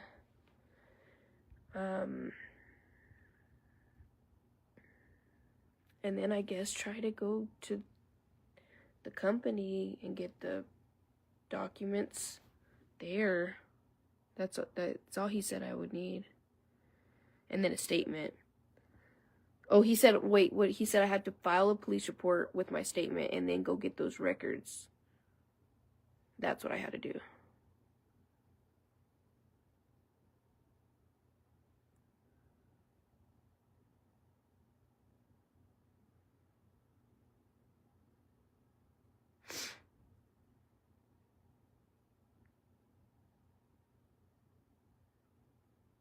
Oh, I didn't talk about the plastic surgery stuff yet.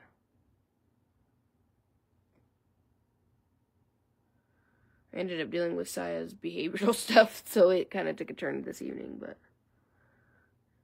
I'll talk about it probably tomorrow.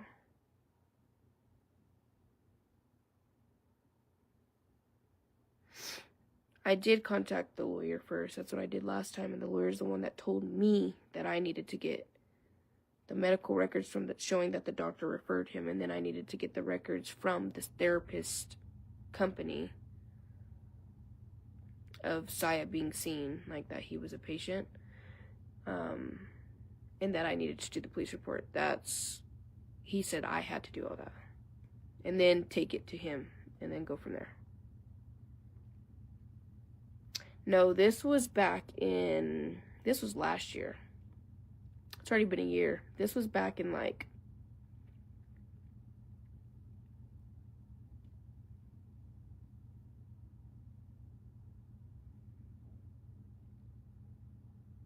I think February or March or April. It's already been a year.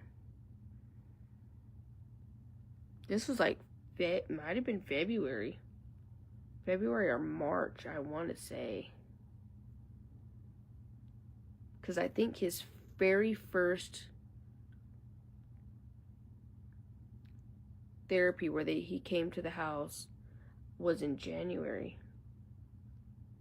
I have all the emails back and forth between him and our text messages back and forth. I even have a voicemail from him, and I saved it.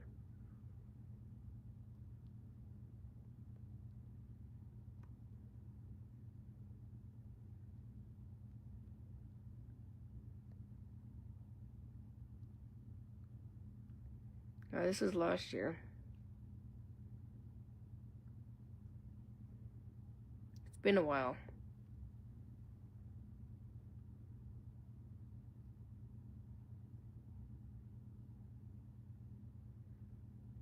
Yeah, guys, time flies by fast.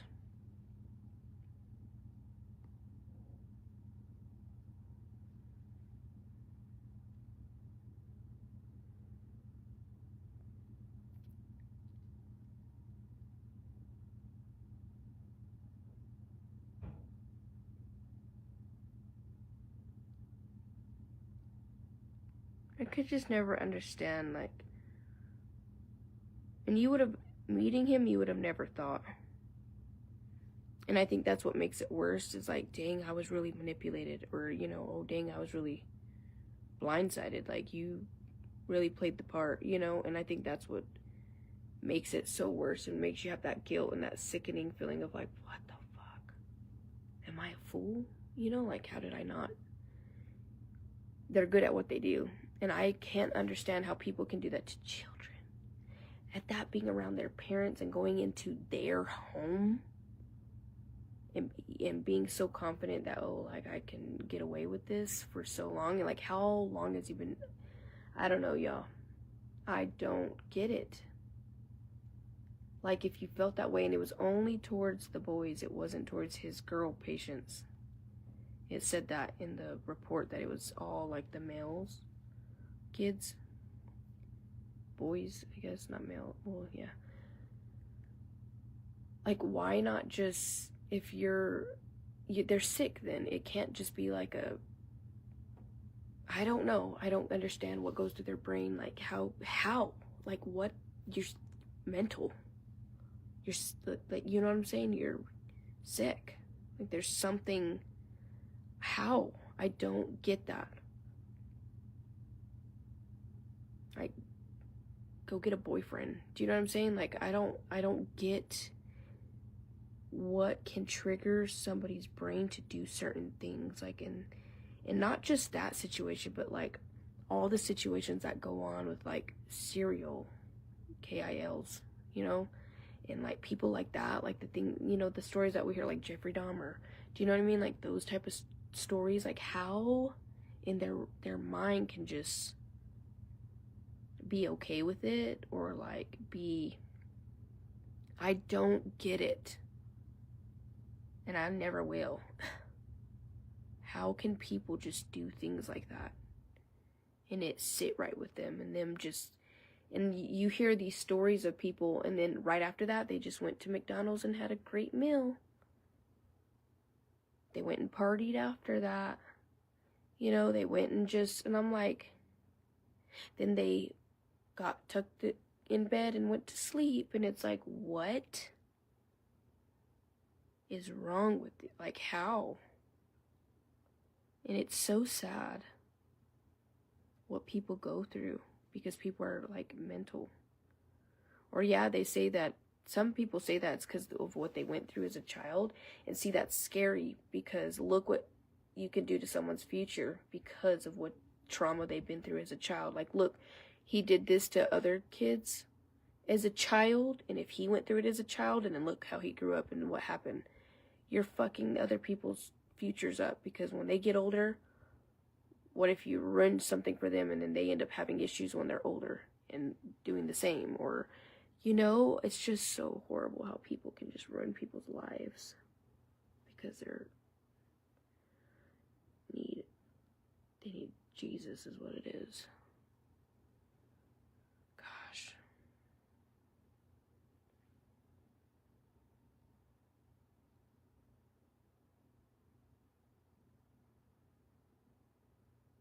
That's so sad. He's probably gonna F up these other kids' future when they get older. They may end up with problems, you know, and I rebuke that in the name of Jesus, and I pray that God just heals them and guides them throughout their whole life and protects them from all evil. Amen. And breaks curses and breaks chains. Amen. Because that is just so sad and scary. That's why I said, like, I'm so thankful that we didn't get to that point, that Saya's not going to have that trauma. To him, he doesn't even know. He has no idea, like, that anything was wrong, because we didn't get to that point. If you know what I'm saying? So, God, y'all don't even know how, like, I cried and cried and cried about this, of like, oh my God, something bad could have happened. Oh my God, it was 1 week left of till our next appointment, and that was going to be the start of him coming to try to get Saya to take a shower on his own before school and get ready for school on his own. Oh, y'all don't even know. I'm just like, oh, thank God Saya did not have this trauma. But then I think of all these other kids that did, and I'm like, oh my gosh, and how their parents feel, you know? Like, to trust people in your home as a therapist that your doctor referred you to.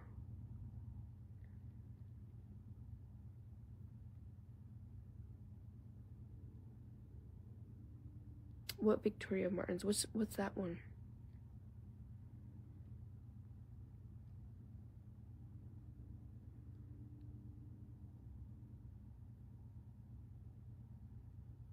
It was July of 24, was it?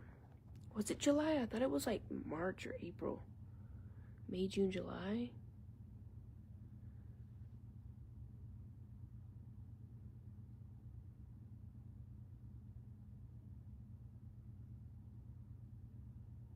Was it? I have it saved. I'll have to look at my phone, but I could have sworn it was earlier than that. But y'all know my brain. My brain don't remember jack shit.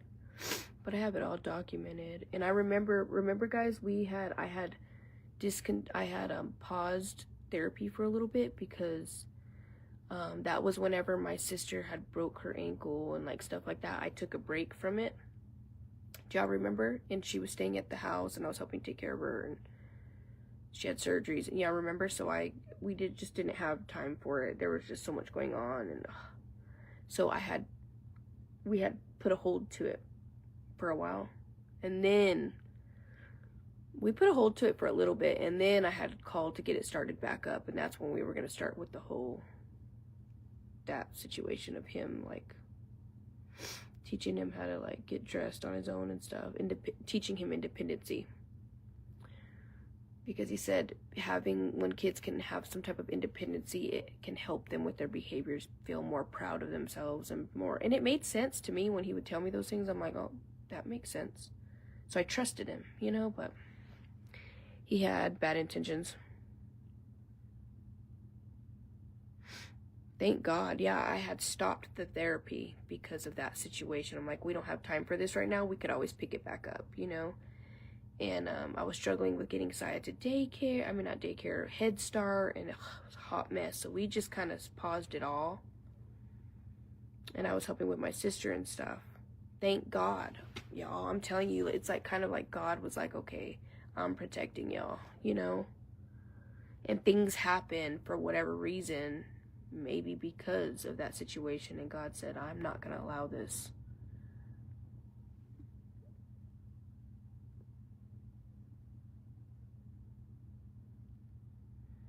Yeah, that's why I said I have trust issues now. So if we ever got to that point, I definitely said I would never be left alone with anyone from forever. He will never be unattended, left alone with a doctor. I don't give a fuck. A dentist, a therapist, left alone. Never, ever, ever, ever, ever, ever. And they're not supposed to be either. I don't believe.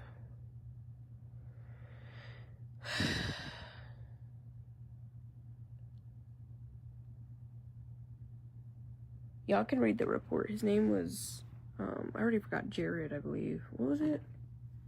I already forgot. I think it was Jared. It's saved in my phone. I still have his contact saved.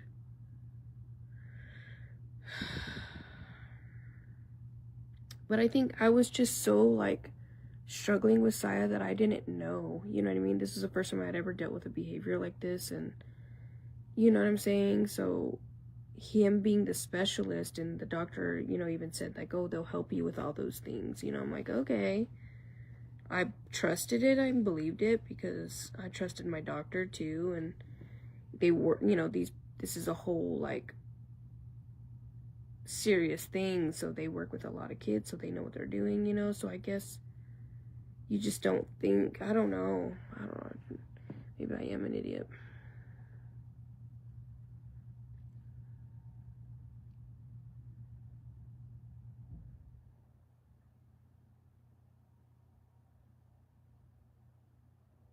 What? You'll have to send it to me, China, because I had no idea about that.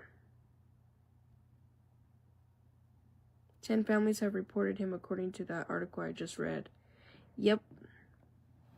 10 families. And like I said, that's what I'm saying, like, the more families who do come against him, the longer he can get sent away, and the longer he can get, like, the families are going to win. You know what I mean? So I know that I need to do it, but I think I was just so overwhelmed that I needed to block it out. You know, I feel like, I guess, and it sounds horrible, but seriously, that's just like coping for me, is to put it in a file and put it behind me, like, and so I know I'm gonna have to ask an officer to see if what they think, like, is it too late to file? Can I still file? It's already been a year, you know, or almost a year or whatever.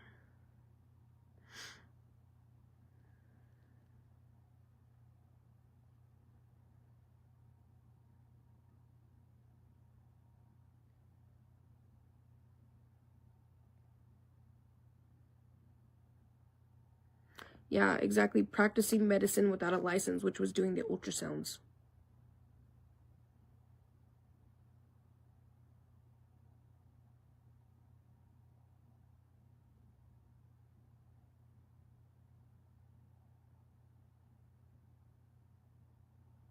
Yeah, if you read more of the case, like, it'll talk about what families reported, and it says that he You have to find it, y'all, and read it. And this is how I was like, what the hell? Where he wasn't supposed to be doing the illegal medical things. They're speaking on the ultrasounds because the families had reported him doing ultrasounds. They had reported of him checking that they were constipated. That's exactly what he did for behavioral issues. That's exactly what he did with Cyan, said to me that constipation could cause behavioral issues, so he needed to make sure that he wasn't constipated. Then it led from that to having to check other areas to see if there was something wrong, because why they could be constipated. Then it went from that to him doing his own like suppositories, because he was helping them with their constipation, whatever, you get what I'm saying? That's what the report expressed, if you read it. And when I read all that, I was like, he did an ultrasound outside. He also told us that constipation was behavioral issues and all that shit. And I was like, what the? And I remember going live streaming, which could, if I could pull them up, but I don't remember if I could find them, of me talking about it. That right there could also be my proof of me like expressing like what we're going through with therapy, of like, oh, today he told me about constipation, that, you know, it could cause behavioral, because I'm pretty sure I went live talking about it. I'm pretty fucking sure I did, saying that, you know, we're gonna finally get somewhere. I'm excited and I'm so happy to finally get help. Being, you know, and that could probably be causing a problem. And later on, remember, I think I had took Saya because I was worried to see if he was constipated.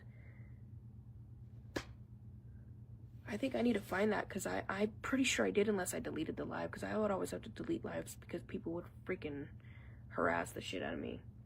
Hopefully not. And I wonder if I could save that. I did, didn't I? And then when he got arrested, y'all, and I seen that he was on the freaking news, and I seen that the parents reported him checking them for constipation, I'm telling you, I shit bricks. I was like, what the that is what he did to my son. And I was like, oh, what the hell?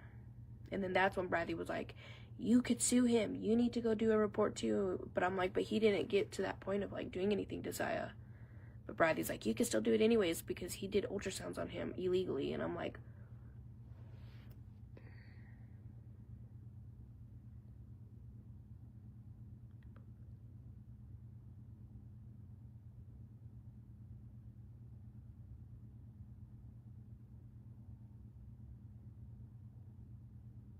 and I gave him Miralax to try to help him. And the ER had told me it was okay to give him Miralax with apple juice, remember? And sure enough, it did help Saya. And he did shit. But in my head, he put that, you know, it was causing Saya harm, that he could be constipation that's causing him harm by having behavioral issues because he can't think straight, you know what I mean? So I was like, okay. Yeah, fucking easily manipulated.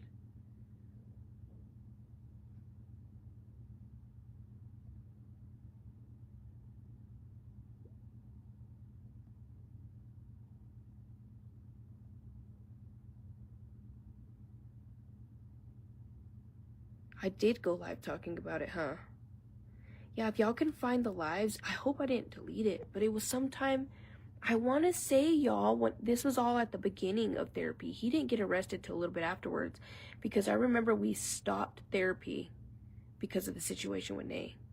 So then after that, I was going to start therapy again, and I had called to set up, you know, get started back. And not long after that, he was arrested before our next session, like with him coming back, because I had to quit it for a little while. So I want to say whenever the last time he actually seen Saya, which was the last time he did he did 2 ultrasounds on Saya. The last time he did the last one, I think it was February or March. I really do. And then they broke her ankle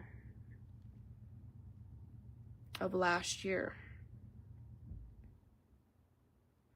His jury trial. So do you guys think if he's already got a jury trial, Do y'all think I can still file? I need to ask. I need to just call and ask. A lawyer would tell me. But I'm going to have to go and get his medical records. Now that I'm more, like, out of the situation that I was in, I think I can, you know, even though I'm still dealing with stuff, new shit, but I think I can now, you know, be able to, like, deal with it, but it's just going to be hard. Just the thought of it. I had to put it in a file and lock it up in the back of my head, you know, because it affected me so much, y'all. When I read that shit, you know, as a mom, you're like, I let him come in my home. I let him play around with Messiah and joke with Messiah and giggle and tickle, and he even smelled Sia's feet one time. He was smelling his stinky feet because he was telling me that he was trying to get Sia to trust him, you know, that, like, you know, so Sia could open up to him, I guess, for therapy. And I was like, okay. And I thought, like, oh, he's nice, you know, and Sia got a kick out of it, you know, he thought it was funny, and Sia was joking with him too, but in reality, there was no good intention, and as a mom, you're just like, what the? I lost my shit, dude, and then when I told Bradley, oh.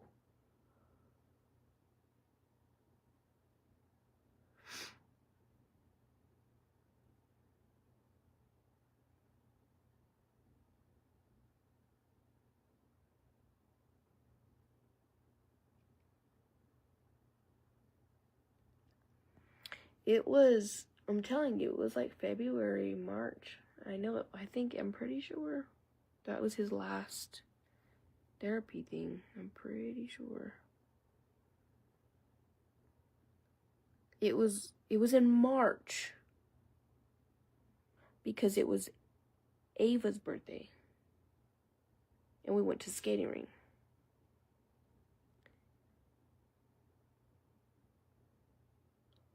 Yeah, it was February or March when his last appointment was. It was.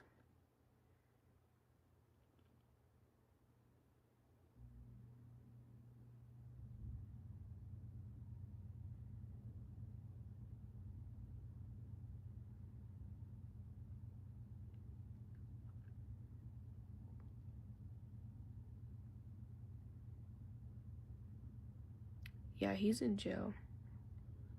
I don't know if he ever got out on bond or anything, though. I'm not too sure.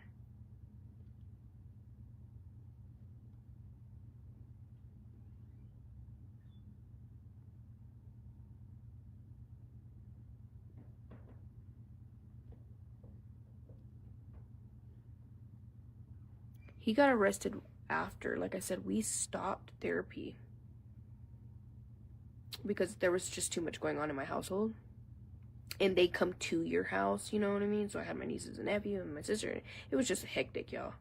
So I put a hold to it because I was like, it's okay, you know, we can always pick it back up. We got, like, things going on. It was just too much for me. So we stopped it for a while. And I didn't pick it back up till, like, 2 months later or something. And then I called them back and I'm like, okay, you know, I'm ready to restart, you know, Sia's therapy to get back on the track, on a roll. Starting what we were doing, you know, because everything's handled now in my household, and, you know, there was just so much going on. And then I'm telling you, we set it all up,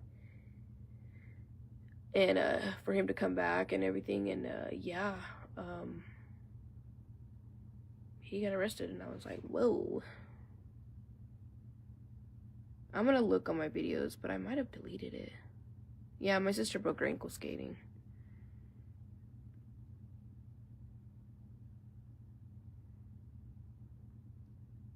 I had stopped therapy for a while. It was like 2 months or something.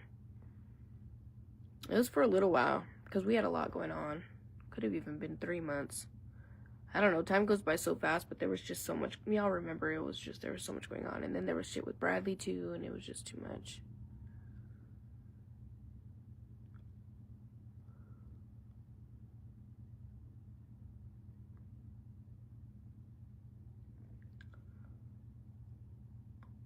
I want to say it was February was his last appointment.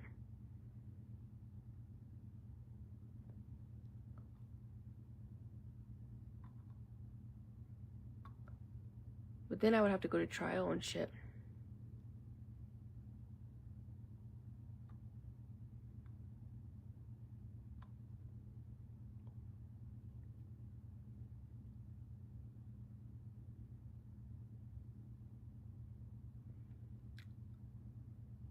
I'm gonna call maybe an attorney and ask them. But I think I would have to go and file the police report. And then, get his medical records and all that shit.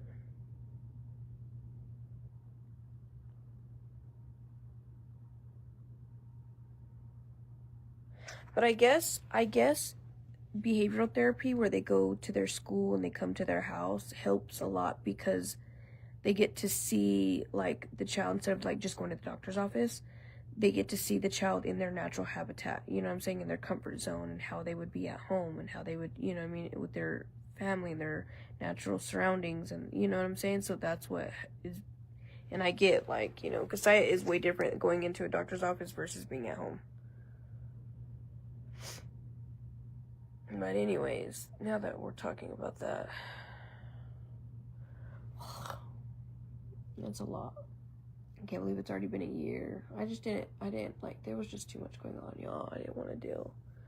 And I was like, I didn't think I would be able to, like, even, you know, get involved in all that, because Saya, you know, wasn't one of those kids, you know, that it got too far with. But he definitely was fixing to be a victim. Or I guess he was, because he, you know, medically wasn't supposed to do ultrasounds, but it says more people are still coming forward. I wonder if I could Google it and see if any new people come forward, because if so...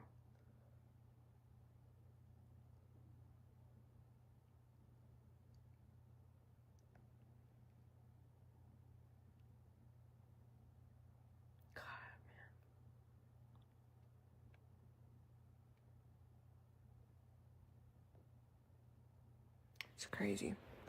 Anyways, y'all.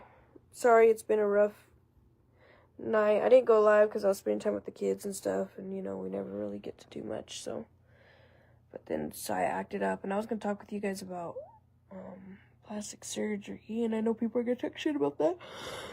I don't care. I'm not getting plastic surgery right now, but pretty much I'm gonna plan on it. So I don't know if y'all remember when I did my BBL, I was able to put a $250 deposit down, and I was able to choose my own date within 2 years, and then you can pay on it or whatever, but as long as before that or on the day of surgery or whatever, it's paid in full. And they have deals going on, so they had like Valentine's Day deals and stuff, and I'm sure they'll have more, you know, because they always do. And I was thinking about doing that, because I remember when I did that, it ended up pushing me towards, like, you know, going for it. And I feel like it's such a struggle. No matter if I lose a lot of weight or whatever, I'm gonna get bullied. And I know I shouldn't care what other people think, but it really does affect me, even myself, even if I'm not live. But when I get dressed, or when they're just so big, and my head's so little, my body's so little, it's just, it's caused a lot of problems. It really freaking has.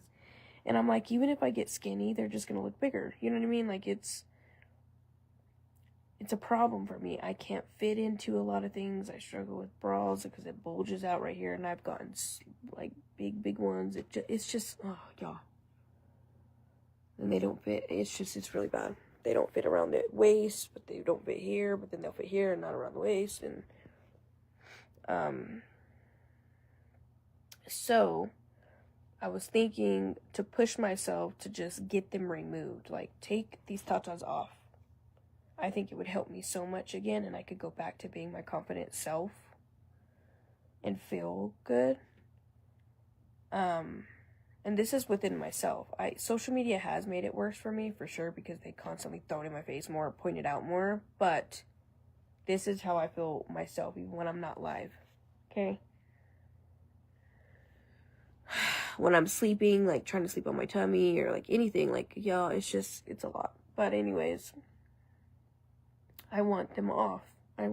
So I was like, if I get when they have their good deals, and I put $250 deposit, that's not a lot. I know it sounds like a lot, but it really isn't. If I take $250 from my taxes, that's the time to do it. And then the rest of I'm going to put on Bryce's car, which it's still going to take me some time to finish, like, paying it off. But, I'm trying to work towards that. At least I'll have that, like, toward, and I have 2 years. I can set the date for, you have like 2 years when you can choose the date. I could choose the date. Okay, I'm going to set my surgery date for next year in March. Or I could say, okay, 2026 in March. That's my date. Then in my head, I already know my date is set. And then for some reason, y'all, I've already been through this. It pushes you and motivates you, like, to start losing the weight that I want to lose. You know what I mean? So that way extra skin can be taken off too. Because I'll probably do a lift and, like, take these off.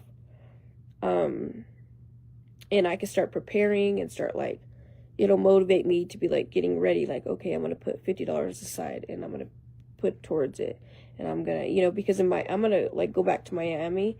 Because in Miami, it doesn't cost an arm and a leg there. It really doesn't. So if I really pushed myself, or okay, I'm going to really push my small business and put a little bit of money on the side. Plus, I'm going to put a little bit more money on the side to get Bryce's car paid off. You know, it'll be almost paid off, but not 100%. But I can push towards it, and I can have 2 years or 1 year or whatever. So I think that's what I'm going to do. And I can always just not get it done, but at least it'll be, like, set, and it will maybe motivate me to be like, all right, I want to take these off. You know, I want these off of me. Y'all don't understand. I know people are going to come for me, and they're going to attack me. They're going to say, oh, yeah, you're a bad mom, and my baby daddy's going to, I already know it. Him, too, is going to, you know how many times I just know it. If I did ever do that, I'm going to get my surgeries out. I wasn't even around or in his life, and he throws my surgeries up in there all the time. You know, I'm going to be the bad mom, and she's getting her bodies done and surgeries done. Blah, blah, blah, blah, blah. I already know it. I already know. But I think this is something that would really help me. It has affected me in a negative way in my own real life in so many ways when it comes to clothing, when it comes to... my head is just so little. I don't know, y'all. I never dealt with this back then. When I sleep, when I bend down, when I go up and down the stairs, when I not being able to fucking breathe, and I swear it's these. I swear it is. I know it is. And I want to take them off. It's something I want to do, and I think would help me, and I want them off. I want them off so, so, so bad. I don't want them on me no more, and it was the biggest mistake I could have ever made. A rational decision. I let the doctor convince me to go larger than what I wanted to do. I let him talk me out of a lift, and I wanted to get a lift. Y'all remember we were going for a lift. He said, don't get a lift, just go larger in implants. And I was like, okay. So dumb. And it has affected me. It truly has. And I feel like if I just do that $250 deposit and I can set my date, that it'll help me push towards getting ready for it, saving for it. They even have the credit things you could do, but, you know, I have to finish getting the dart paid off, which I only owe like $400 and something on it, and it'll be paid off. And then Bryce's car will be like halfway paid off. And it'll be another year to where I'm still working on my credit. Maybe at that time it'll be good to apply for like the payment option, or I don't know. Or maybe I won't. Maybe who knows, I'll save for it. Or that'll be by the time next year's income tax to pay off some of it, you know, or something. But the date will be set to where it'll motivate me, push me, be like, okay, it's you know, it's on this day. And I could continue working on losing the weight that I want to lose up until that time, because I want to lose weight, so that way, you know, when you lose weight, you have more extra skin. So the more weight I lose, the saggier my boobs will probably get. That's just normal. Then, you know, I can get like all the skin removed, because I'm gonna do probably a lift and take these off and whatever. So yeah, I had wanted like Kylie Jenner tatas. That was my inspiration picture.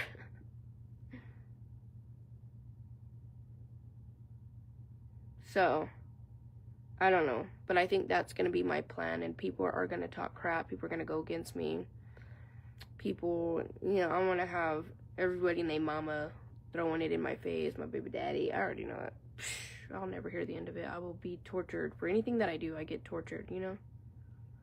I get criticized and pushed down and, yeah, bullied. And it's gonna happen, but it's like, I'm so open with y'all, but I could just not tell nobody and do it. But then the day that I do it, everyone's gonna be like, something's different about her. You know what I mean? So it's like, why not push towards it together? Right? Be motivated. You guys will know what's coming up. We're gonna be working on trying to lose weight. I got my implants in 2021. I think it was 2021 or 2022. One of those. I don't remember.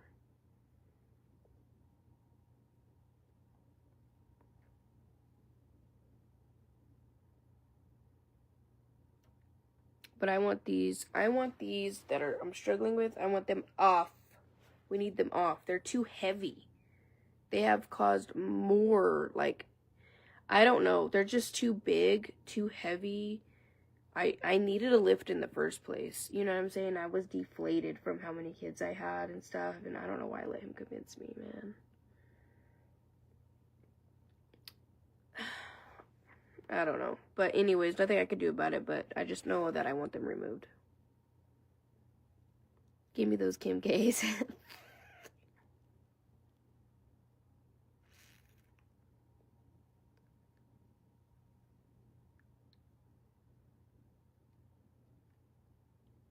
It was 2021, yeah, so it's been a while. But anyways, I think that when I get my taxes, I think it's going to be $250 to get the quote. Or get the, because they do deals. I'm going to wait till they have their deals. They just had a Valentine's Day one. I'm like, darn, I should have got it.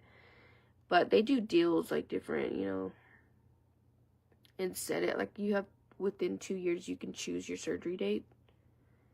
And I think it'll push me.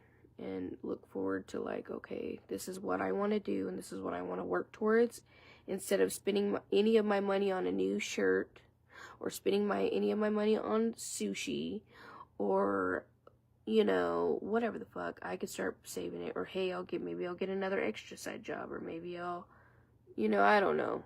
And, you know,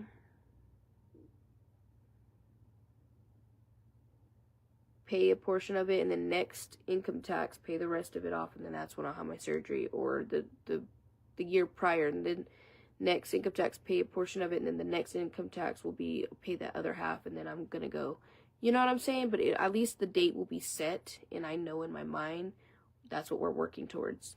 You know what I mean? Check Mother's Day in May. Oh, that's a good idea. They'll probably have mommy makeover deals then.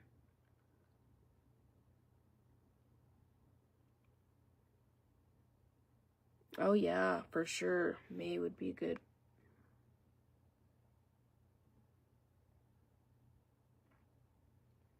So that's what I want to do, and that's the plan. And I know I'm gonna get hate for it, and y'all know I am too, but hey.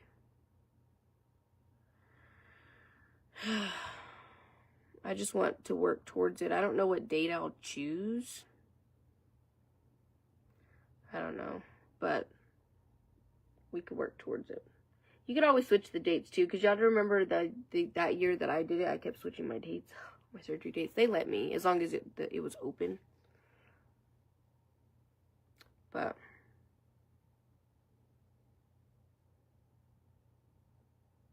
yeah, I want to work towards it, and I really want to work towards losing weight and getting into shape, and I just want to feel good again. I really do. And these are such a problem, and I always get them brought up too and stuff, and it just makes it worse for myself, because I already am bothered by them not being live streamed, but when other people always point it out or bring it up, or it bothers me, you know what I mean? It just reminds you of, like, I know, girl, you don't gotta tell me.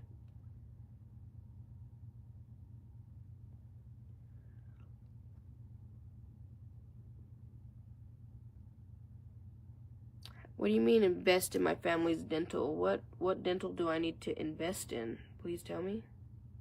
You tell me what I need to do with my family. The fuck? Okay. The hell? I didn't know that you, like, have a say. The fuck? And you're gonna tell me what I need to invest in? I don't need to invest in anything. Taxes have nothing to do with my kids' dental. Why do I have to use taxes to do that?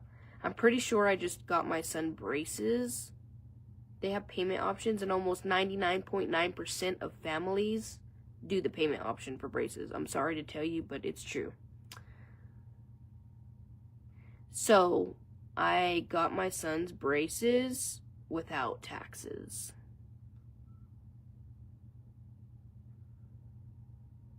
Yeah, so what does that have to do with taxes? I don't know what has to do with taxes. Investing my taxes in it? What the hell?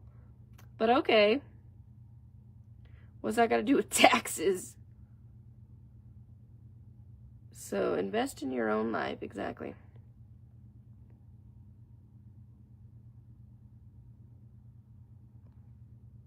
I didn't have to have taxes. I didn't have to have a certain credit score. I didn't have to, nothing. They don't check none of that. Nope. Nope. I could take Bryce tomorrow and get a quote and start the process if I wanted to. But I'm going to do my son and my daughter first and then move on to the next. No. As long as you got the down payment, and then you sign up for your monthly payments and all that shit and the plan. Now after that you can go, you know, you can F up your shit, but no, anybody can start it, girlfriend.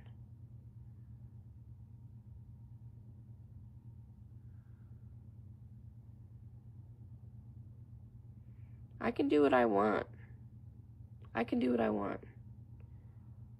I can do what I want. If I want to spend my taxes on paying what I can on Bryce's car to get it paid off, I can. If I want to take the money and spend it on getting what I can paid off of my own car, which Bryce's car is still my car, but anyways, I can. If I want to take the taxes and move and get a new house, I can.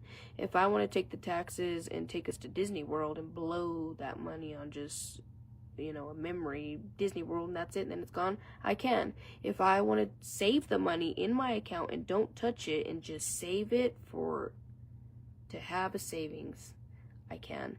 If I want to take the money and invest in my small business and start something new, I don't know, maybe, I don't know, what I might do, decals, I can.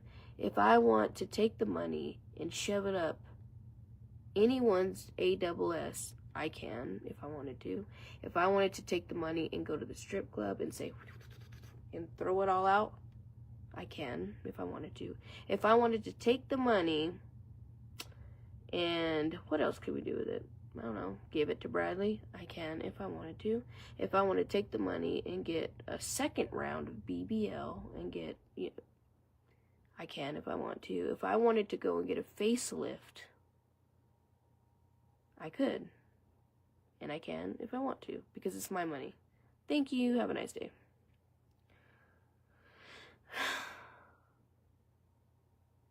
If I want to go get veneers, I can if I want to. If I want to go get braces, I can if I want to. If I want to go and put all 20 of my children, including Saya, in braces, I can if I want to.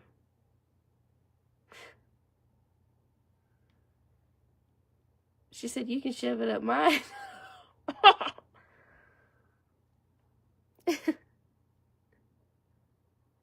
I think you should do the shove up.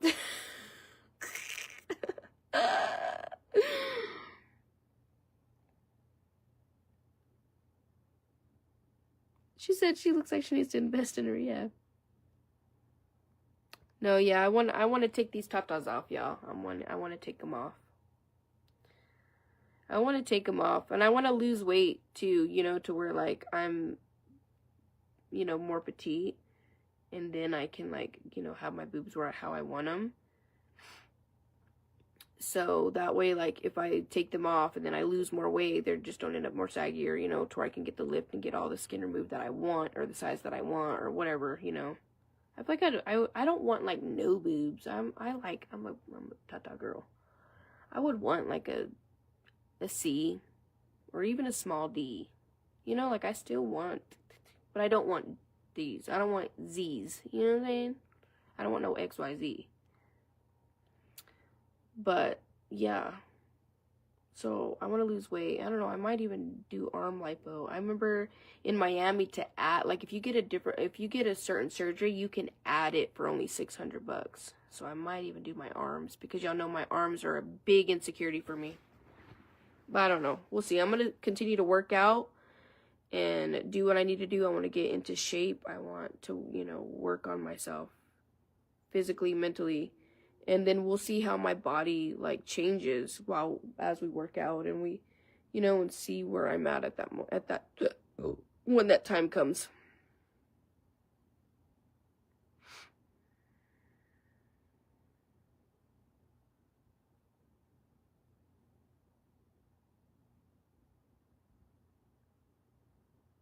Yeah, I think I will feel, I know I'll feel better if I downsize. I know I'll feel so much better. I'll have my confidence back, and I feel like I'm so unconfident now, and a lot of it has to do with my tatas and my,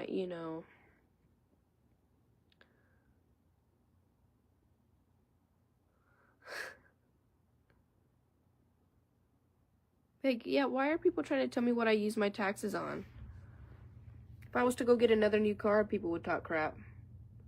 But you know how many people use their taxes to go on vacation? You know how many people use their taxes to get surgeries that they never could afford otherwise? People who are insecure and they have saggy tummies from, birthing their kids and being a mom and taking care of them every day, doing one thing for themselves to feel good again. That's none of your business. Whatever helps that, and if that's the decision they want to do, it's none of your business. How many people go and buy new cars every fucking year, even though their car was perfectly fucking fine, and they could have used that money to maybe get a bigger house? I don't know. How many people will use it as a down payment to get a different house?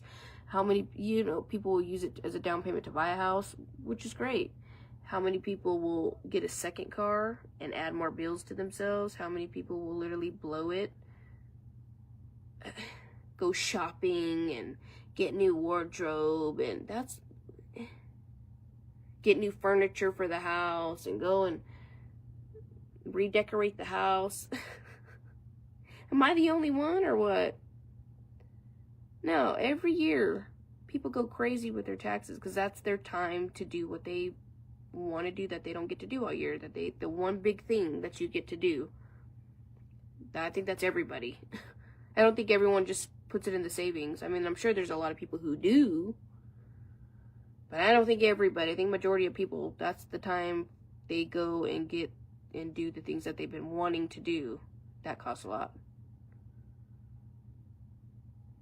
The fuck? Which I don't get as much back now because I have to pay back some, so they took some of my child tax credit, but it'll still take me a while to get Bryce's car paid off, but I'm gonna work on pushing towards it, getting it paid off. Just keep paying on the principal. Dang, I have pimples right here. I'm just digging on them. I don't know. You tell me, what do you do with your taxes, girl? I'm gonna go ask everyone, what'd you do with your taxes? You know what you should have done?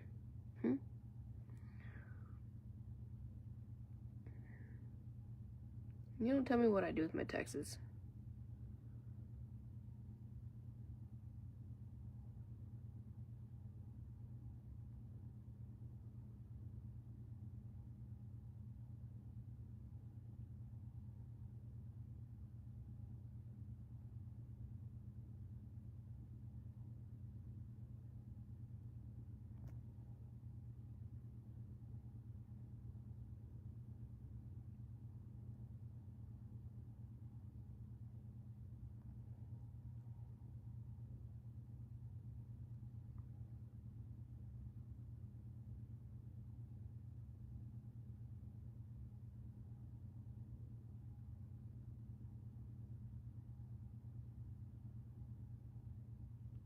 What?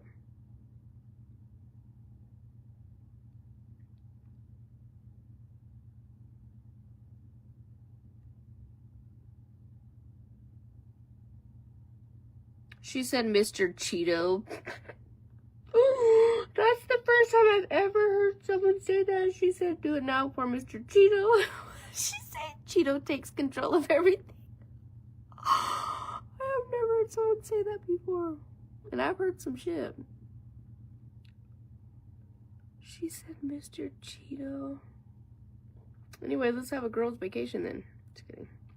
Who all wants to go get a mommy makeover together? Say aye. Let's all plan in. They'd have it on the same date. We'll all go together that same day. I'll meet you there. We could actually do that. If anyone on here was planning on doing that, we could do that because they do let you choose the dates. Let's shoot it for next year. Let's shoot it for November. Nah, I think that's too soon. I don't think I'd make it. I don't think I would be able to make that possible by then.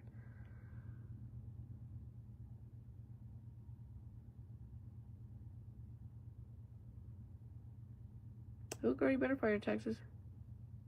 They'll take the fee out of your taxes.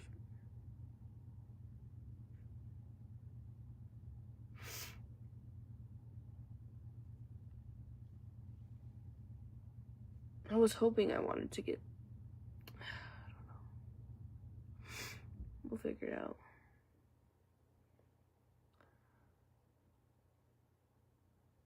It was different this time, and a lot of taxes like that I had to pay, you know.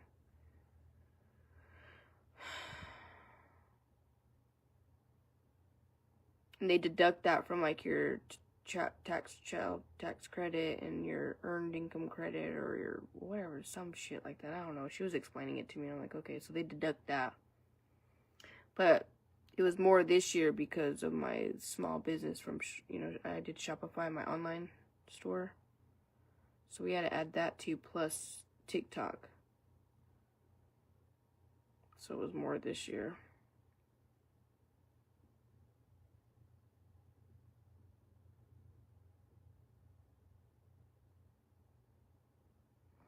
But, yeah, shoot, let's get a mommy makeover. I wish I could do a mommy makeover, but I feel like it will cost more.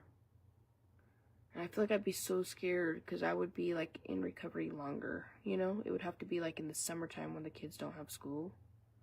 Or, like, on a spring break or something.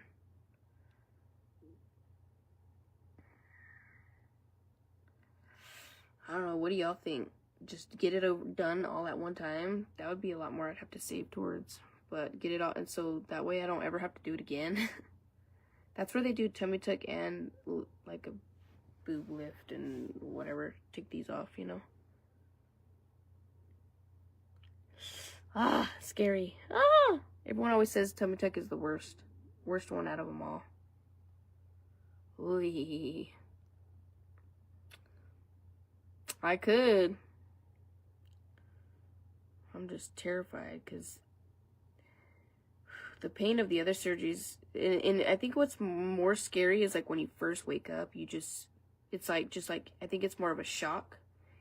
Your body kind of goes into shock because it's just like pain. You just feel, it's like you wake up to just pain. It's really scary. I think that's the most traumatizing part, is you don't have time to like adjust where you like slowly feel the pain. No, you just wake up and feel it. It's, oh god, that's the hard part. And then after like an hour or two, and then you get your first medicines and stuff, it gets better and it kind of eases, and then you're good. But it's like that first,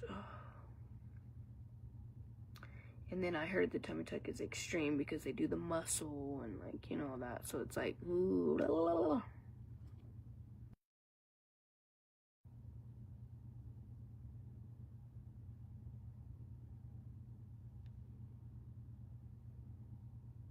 Tummy tuck isn't bad. I thought it would be bad, but it wasn't. The most uncomfortable thing was the drains.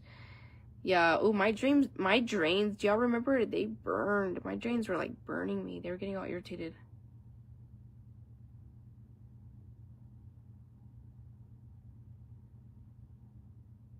And you freaked out for a little bit, yeah. But did you do the muscle?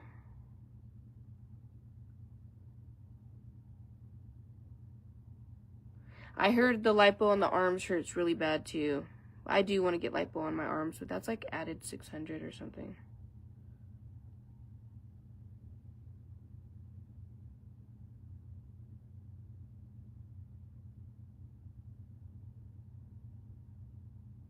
But I'm pretty tough though. You know what I mean? I think I really had a hard time, especially with like getting like, there was a lot of blood loss. That was my problem with the BBL. I did really good with the tatas. I did really good. Until the stitches were coming out and I thought my incision was opening. Do y'all remember that? And I was freaking out, but they just told me that my body was pretty much rejecting the stitches, and so it was like reopening. So when we took those out, then it started healing finally after that. But it was like those first like 2 days especially, like of having a hard time. But after that, shit, I was pretty good, man. You know, I'm pretty strong and I'm pretty tough. It's just, it was like the feeling, being really weak, like, oh God. But there was a lot of blood loss. That was the problem. And I think that's the same with the tummy tuck. I'm not too sure. So getting really lightheaded and vomiting and, oh God, that was hard. Like being real nauseous. Like you're gonna faint. I feel like a tummy tuck too, like I'm really strong. I feel like it would be those first 2 or 3 days that I'd have a hard time. But I think like after, I think like by day 5, you know, and then they take all the drains out, I think after that, I think I'd be pretty good. I'd probably not need no one to help me. I think I would just pace myself, be real slow. You know what I mean? Even coming up and down the stairs, just real slow. I bet you I would do it on my own. I know myself. You just gotta be careful. You know what I'm saying? Don't be doing nothing. Like, you just gotta pace yourself and be careful.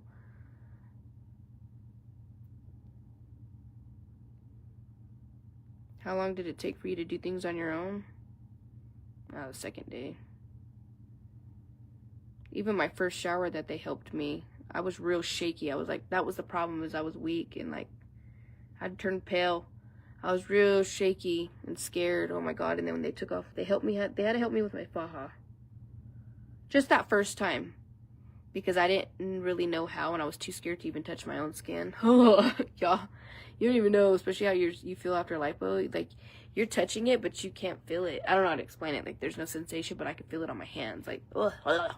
Anyways, it felt like my it felt like my insides were falling out when they removed the faja.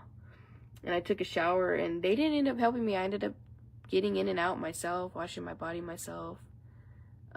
They had to kind of help me with my faja because it was my first time ever wearing a faja. So I was like, you know, kind of suck it up in there.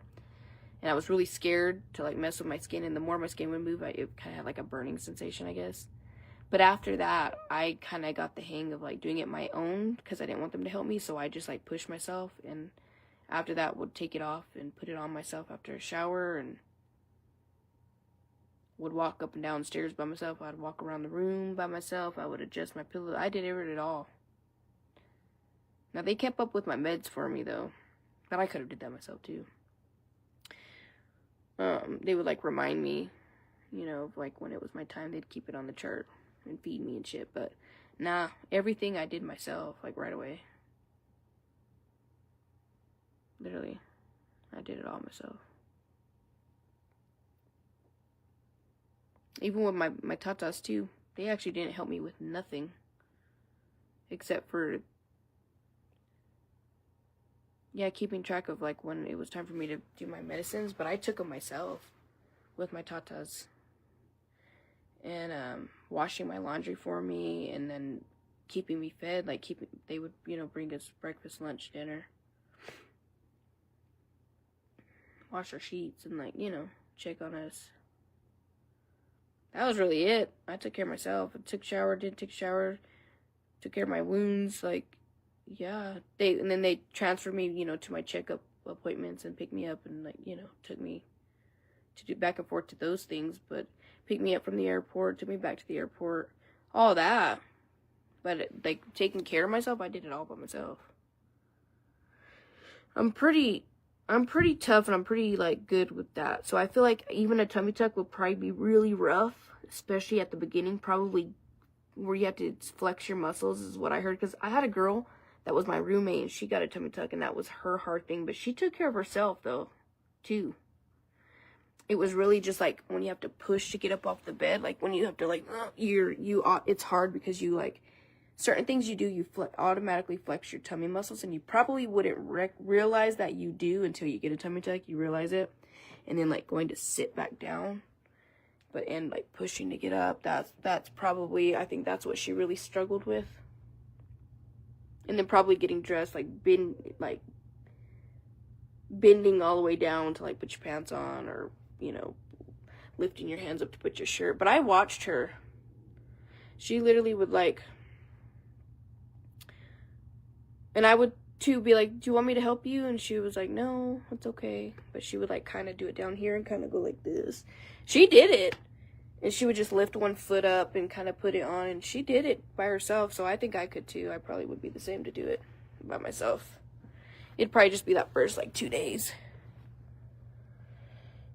And you kind of walk with a bend. So she kind of walked like this. Like she couldn't just like stand up straight.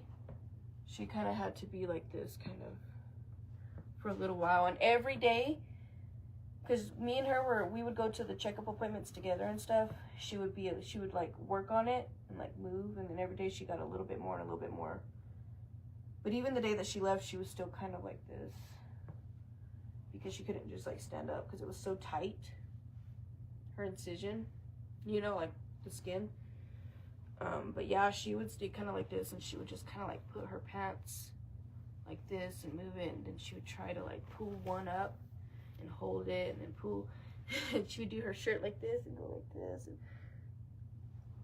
and I would be like, you want me to help you? No, she wanted to do it on her own. They really just kind of washed our laundry and fed us all of our meals and took us to our doctor's appointments. That's really it. Took us to get our massages. Everything else you do by yourself, really, truly. Unless you need them to help you, like, put your faja on. I think they did help her put her faja on and stuff. And her waist. She was wearing, like, a waist band or something like that.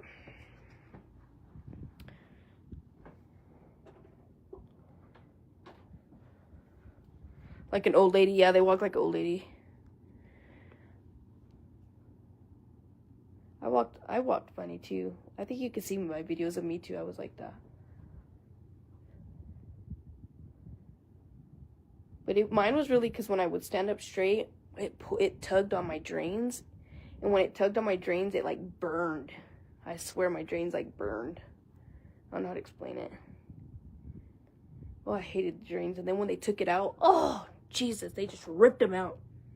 And it was like a long white thing. And I thought it was like a tube. No, it's like a flat.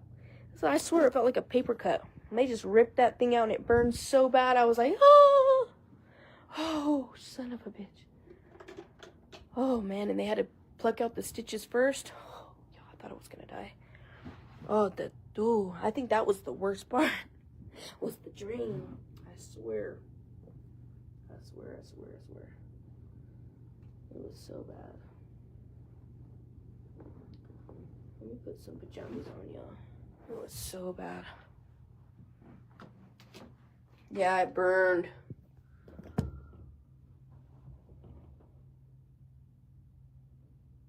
Oh, you like my jeans?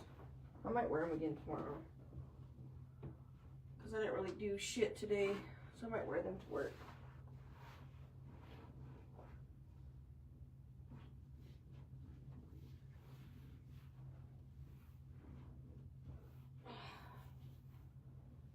It's already 11:30? Or is it 10:30? Wow, y'all.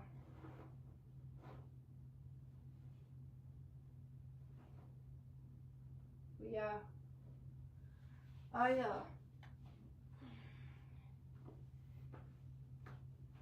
I truly don't want these things on me no more. I want to remove them. I want them off. And if it ends up costing too much, like, I don't know, maybe even if I just lift them up, they won't be as bad. I don't know. You know? But I definitely want them, I want to lift to where they're like, you know, they're more up here, I guess. But, yeah. I don't want them. I want them off. I want them off. They bother me even when I sleep. Like, if I turn on my tummy and stuff. They're in the way. I mean, look how wide they come out, too.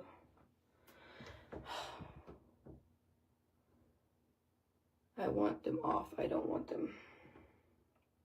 And in Miami, it is more affordable compared to what you would pay here. Would be like $15,000 or more. There, you'll pay like $4,000. Seriously.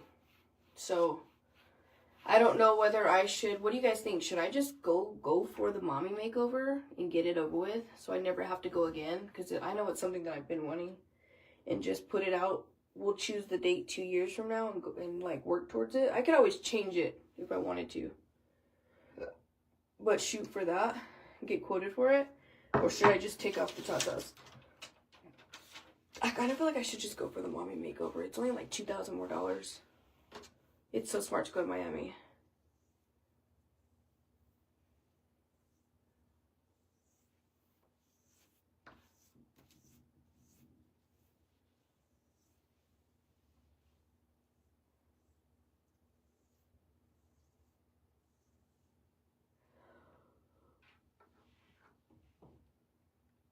Now, I do know a lot of people are going to say something, but my doctor did tell me my natural tatas are naturally lower than like compared to other people, because he showed me like when we had lifted them, he showed me like where the start of like my actual like the start of it, where it sits and where some people typically sits, and mine sat lower.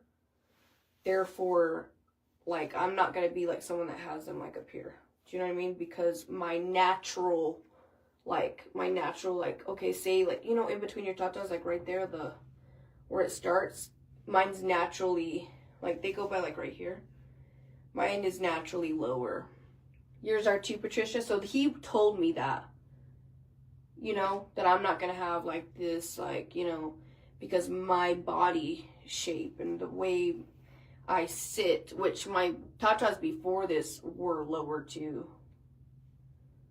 They were more positioned like the start of it. So I know that I won't ever, they're going to sit lower. Even if I was to get a lift, y'all, and like, they're not going to be up here. Like, I think people are thinking they're going to be like my natural, literally like my natural whatever is lower. So they're still going to sit lower. But at least it won't be like too large and heavy. Do you know what I'm saying? They're still going to sit lower. Even if I get a lift, they're still going to naturally sit lower, because that's just how I was built. That's how I'm built.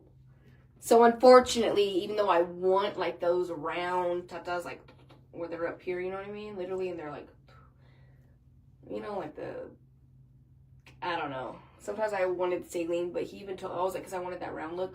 But he told me, you won't ever, I can't achieve that for you, because you're natural, you know, I'm just built that way.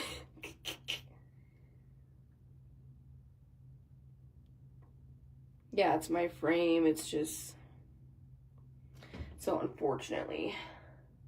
But at least it could be like kind of, and not so big and wide to where they're more heavier, you know, but they're still naturally going to sit lower. And I know after I get it done, and if people still notice that they're still kind of lower, they're going to talk crap, but it's like, bro, I can't change that. I could change probably the size and the lifting of it, but not like the position of where they're at.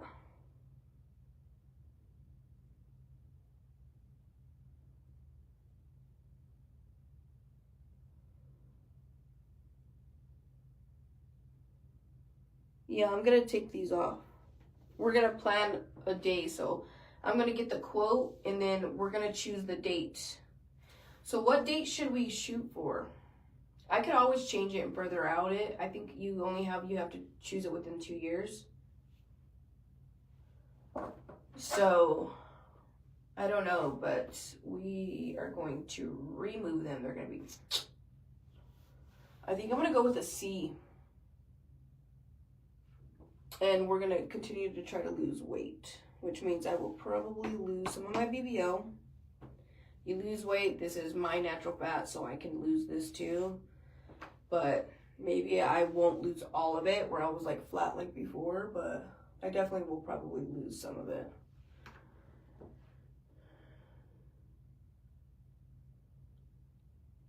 I don't know. Or I thought about doing my tatas and then just getting another lipo, but then I'll still have that extra skin. So I don't know. Should I just go with the mommy makeover? Just shoot for it. It's only like $2. $2. It's only $2 extra.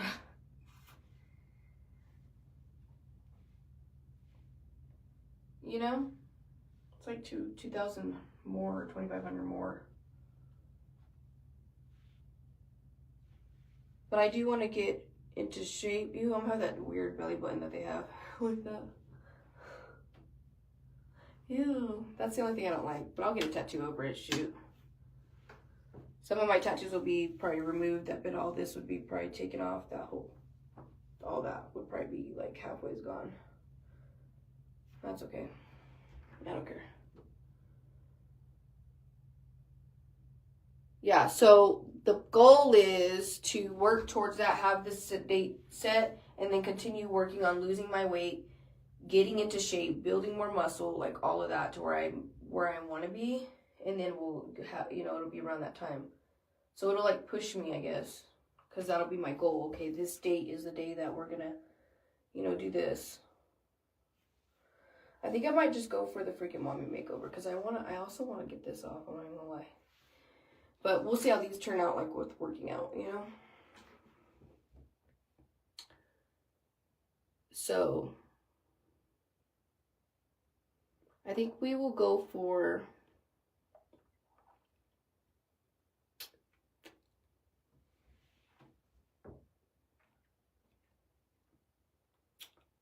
it has to be around the time the kids are out of school, so it would either be spring break. Next year we can go for that, spring break, or the summertime, or Thanksgiving break, or, you know, like Christmas break. It'd have to be around those times, to where they have like a week off, you know, 2 weeks off. Maybe spring break, because I think that's in April. Or is it in March? No, it's in March. So maybe we should shoot for next March. Shoot, why not?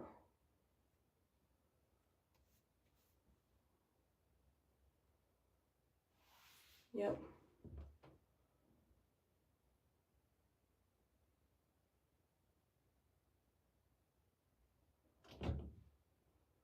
Or next summer. Shit, I'm gonna go for this summer. Imagine. Heck no, I'd have to come up with like $5,000. Because then it costs a lot, you know, to come up with the rest of the... Yeah, no, it wouldn't be possible. It'd have to be next year or the year after that. I don't even know about next year. Unless next year I use taxes towards it completely. And I actually really did save, or did a little side extra jobs for side, you know, something. Because then you also have to pay not only the surgery, but you have to pay for the flight. Round trip, I want to say that one year was like $800. Then you have to pay for the recovery house, which is like $1,400. Yeah, it's a lot. And then you have to pay for massages afterwards. Only if I was to do the mommy makeover. But I could do the massages when I got back home. And honestly, remember I bought the machine, and you could do them yourself, straight up, to be honest. As long as you learn how, which I did, you could. But you have to do it every day. You have to really not be scared, you know. That would save me money. I think I could do it myself. But yeah, so I don't know. I would have to use all next year's taxes unless I really saved and put it towards it. But I don't know. It's hard. I got a lot of bills. I might have to do next taxes and then the taxes after that. But at least we'll have a date set and we could work towards it. And in that meantime, I'm going to be working on my body myself, getting into shape, losing weight. So maybe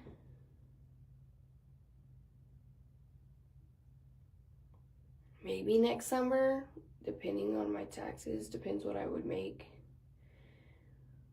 Or the summer after that.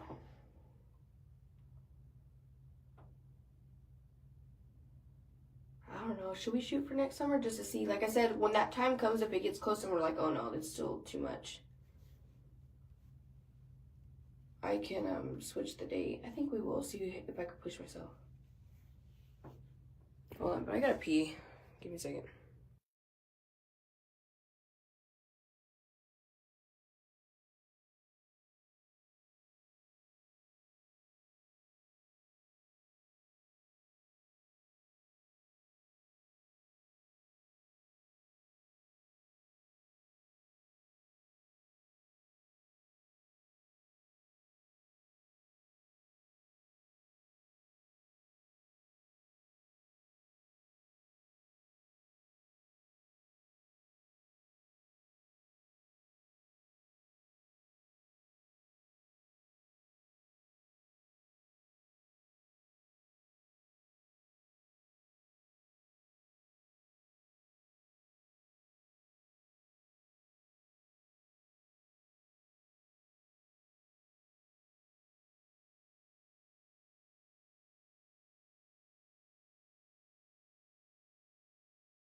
Sorry, I had to.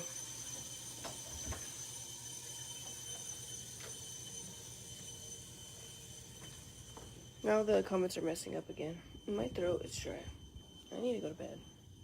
It's freaking midnight, and we're sitting here talking about this crap? What the freak is wrong with us? I don't know. It's just something I want to do. And now I'm sitting here thinking, like, dang, is a mommy makeover too hard all at once on the body? You know? Is that going to be too hard? Should I? But then it's like, later on in a couple years, go back and do it again. Like, you know what I mean? Or just do it all at once. And once it's done, it's done. Yeah, you just got to get through it. But a year after that, I'll be so glad that I got it over with. I don't know.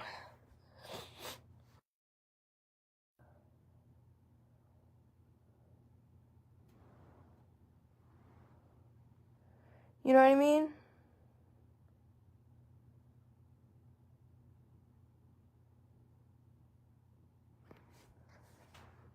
Like, seriously, like, now I'm like, is it gonna be too much? Like, doing a mommy makeover plus the boobs?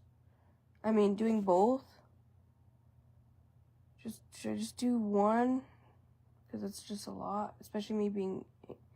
In reality, I'm gonna come home by myself. You know what I mean? And then be home by myself. But I think I'll be fine. And I think if I needed, like, help, like, at least from bed laying down, like, to sit up with my muscles, Bryce would help me. I feel like that would really be the only thing I would need help with. I think everything else, I think I would be fine. I really do think I would be. I would just have to pace myself, you know what I mean? Walk slower. I think I'd be okay. I think it'd really be from going from laying to getting up. Because of the muscle, but...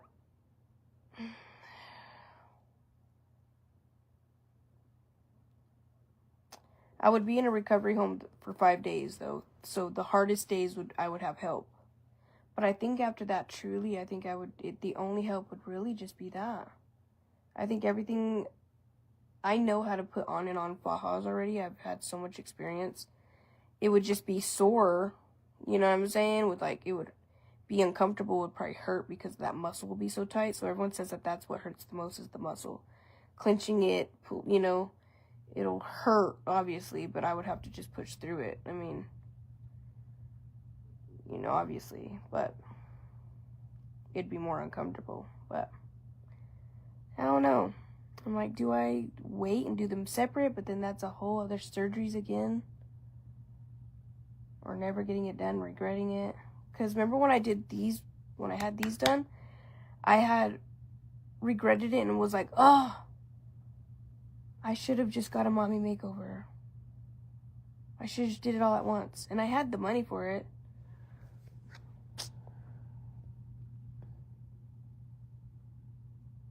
You know? And then I think of like the flight though. Remember that was the struggle for me? Oh my God. When I had my tatas, I had no one that wanted to help me with my freaking suitcase. I think this time I packed so much stuff that you honestly don't even need. And I watched all these surgery people too of what they pack. And that's what made me buy all these things. And I didn't even use half of them. So honestly, they overdo it. And then you end up not needing it. Don't do that. There's so much stuff that you don't need. And then they end up providing for you. Like, honestly, I'm not going to do that again. And there was so much clothes that I packed that I never put on either. I stayed in like the same 2 like pajama type outfits. And then they would just like, when I would put one on, they would wash the other one for me. I stayed in those. I didn't need all that extra shit. I truly didn't. And like I said, they kept up with the laundry every day. So I feel like I could go with a good sized backpack to where I'm not lifting nothing, carrying it on, having to get them and find my suitcase and da-da. It'll just be a carry-on. And if you roll up your stuff smart and just put like what outfit I go in would be the outfit I could come home in, because they would wash it, right?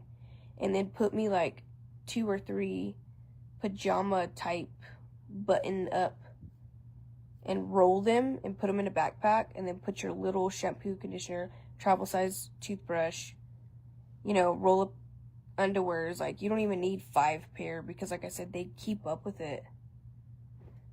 You know, it would fit. It would literally fit in there.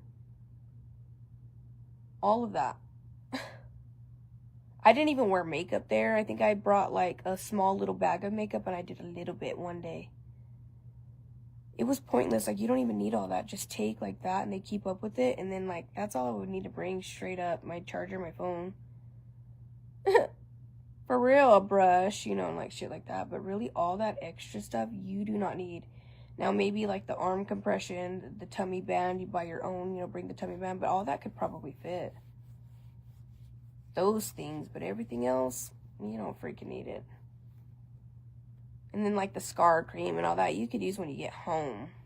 You know, I don't know why people pack all that crap. You truly don't need it. And then if you stay at a recovery home, you don't need stuff to like cover the bed and do this. And then you don't, because they take care of that for you.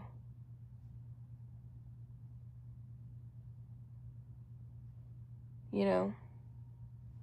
So I feel like that's what I would do, is just bring like a decent sized backpack, you know, where I could fit everything that has a bunch of pockets. I really think that'd be good. It would help me. I can't. Even if I get skinny and I get to 100 pounds, my tatas are still going to look like they're 200 pounds. They're implants.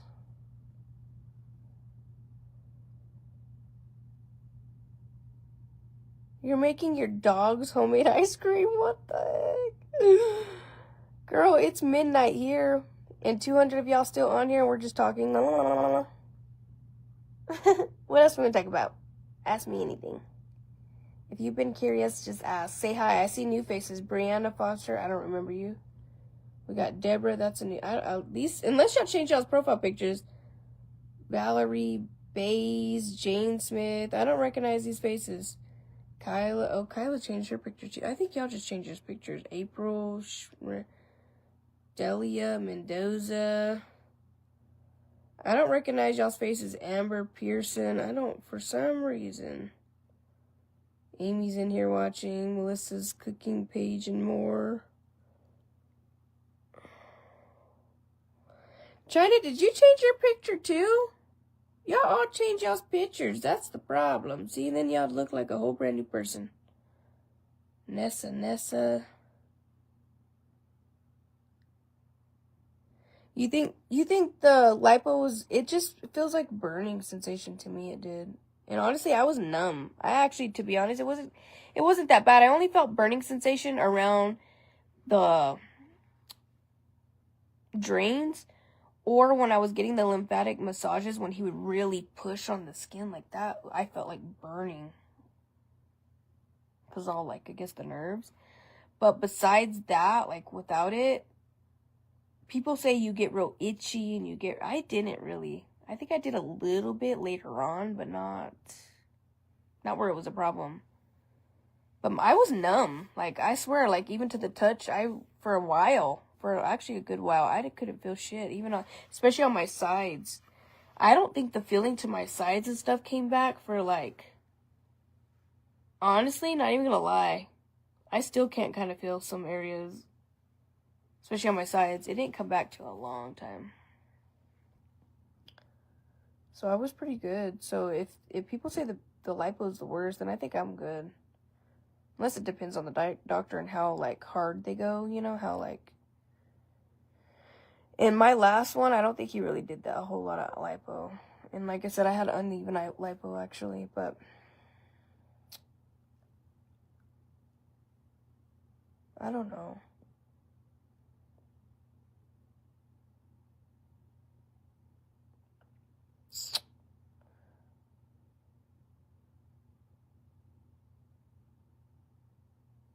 Oh, you added J plasma? I heard that was a waste.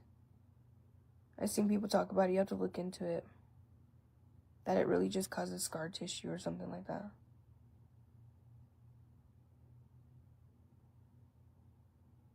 Get on a plane after. Yeah, I think that's the hardest part, at least for my tatas it was. Remember, y'all, everyone was being all mean to me and not helping me, and finally this one guy helped me lift up my suitcase. Because I had to put it up and I couldn't lift my arms. So with the tummy tuck, that was hard. But it wasn't that too bad of a flight, though. Thank God it was like 2 hours, 2.5 hours or something. Thank God. But I think I would have to get there early because it's the moving around fast, getting to the flight quick enough and getting from one to the next and having to walk fast. And after a tummy tuck, I know you'd end up having to walk a lot slower, you know what I mean? So, that's the problem. If the plane, because I had to go from one, stop at one airport and then in a city and then go hop on another. I think if the flights were delayed or something and we got there and we only had like 10 minutes to get to the next one, I can't just rush around. That's the hard part. That's going to be the rough part coming back. Is trying to get there quick enough with just having a tummy tuck. You know what I mean? And then also the scare of dealing with, like, blood clots and stuff. But thankfully, like I said, my flight isn't too long. But I guess with it being up high in the altitude and stuff, that's why you have to wait a couple days. And you can't just fly instantly afterwards. You have to wait till you're cleared, which is... I think my doctor pushed towards 7 days, but he was okay with it by 5 days. And then he removed my drain at 5 days, too. Because I was, like, good. I didn't need to keep it.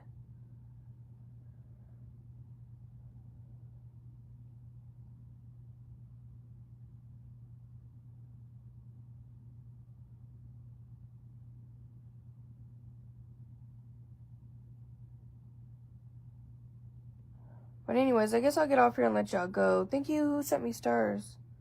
Thank you, Nicole, for the stars, y'all. I appreciate y'all. Yay. I want to get my teeth done, too. Look how yellow they are. And I'll whiten them, and they'll be white for a little bit, but then they go back yellow. I hate that.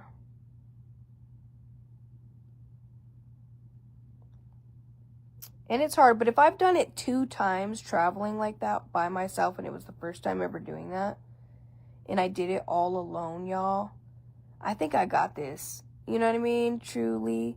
I think I could do these things and then, spend the days, get on the plane, get home, get my kids back, come home by myself with no help, I think I could do it. And this time, like, Bryce, like I said, I think he would be the only one to really have to help me probably get from, like, laying, like, at night when it's time for bed, and then waking up in the morning to, like, go from laying down to, like, sitting up, because tensing that muscle, like, probably just, like, grabbing my hand and helping me pull myself up, probably. would be the only help that I think that I would have to have help with. Everything else, or maybe lifting stuff, but I got him and Blase to do that, you know, where, like, if we needed to get groceries and they needed to lift it and bring it in the house, you know, while I put it up, or, you know, stuff like that, lifting, I think wise, because I won't be able to do that, because you could open your incision, but they would be able to, you know, I think that's really it. But they really do all the lifting even without surgery. Or bending down, or, you know, I think it'd be fine. I think I'd be good. By like 2 weeks, I'd be good. I'd be good. I already know it. I'd be good, alright. I might go for it. I might just do a mommy makeover.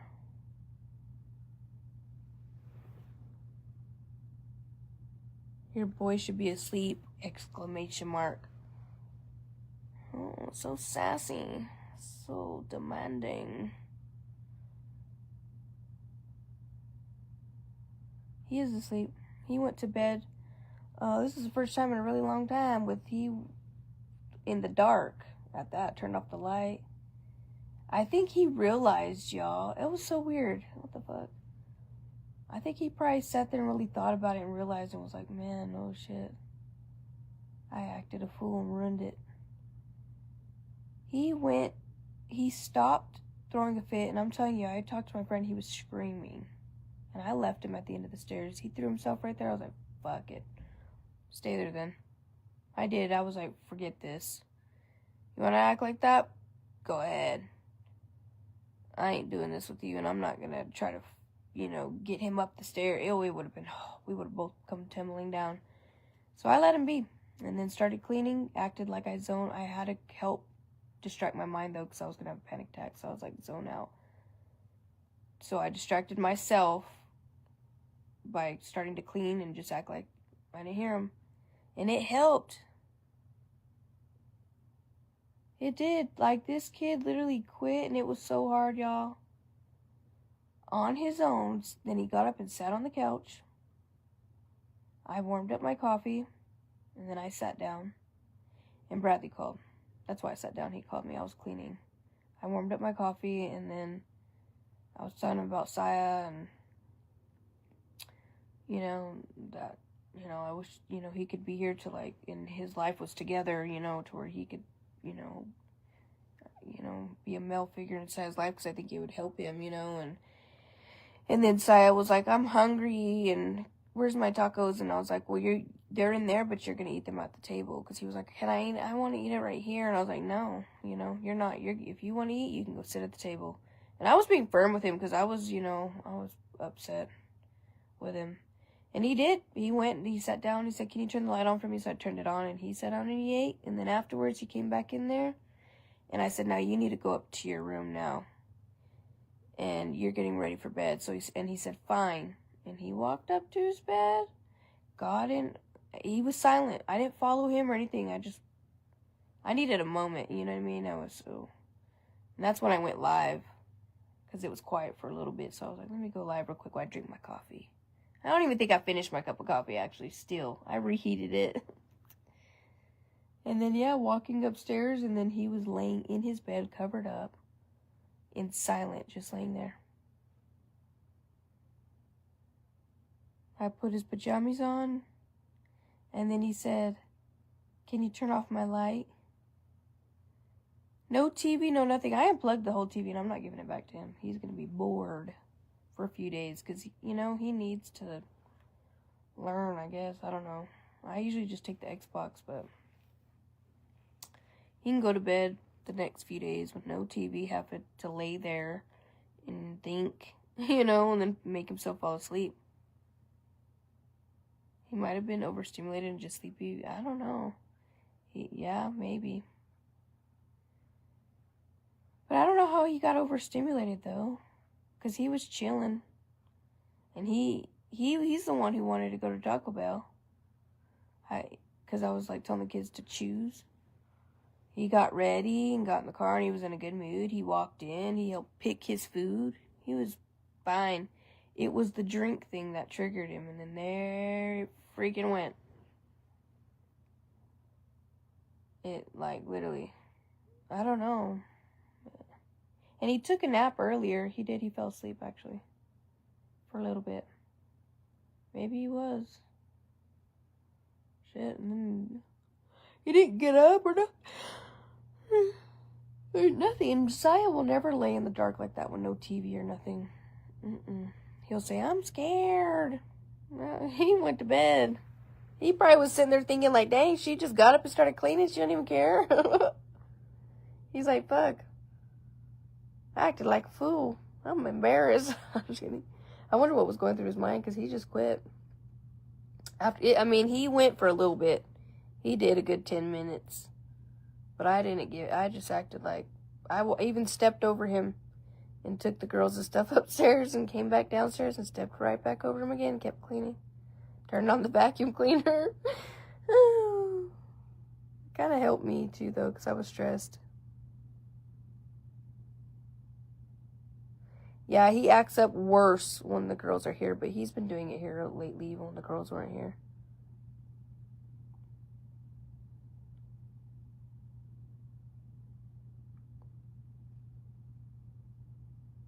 We've been having issues in the morning going to school. He's been doing the whole kicking thing. He was probably like, what the hell? That's funny. We'll see how he is tomorrow. Because the girls aren't here now, you know. He don't have school tomorrow, so he'll get to sleep in.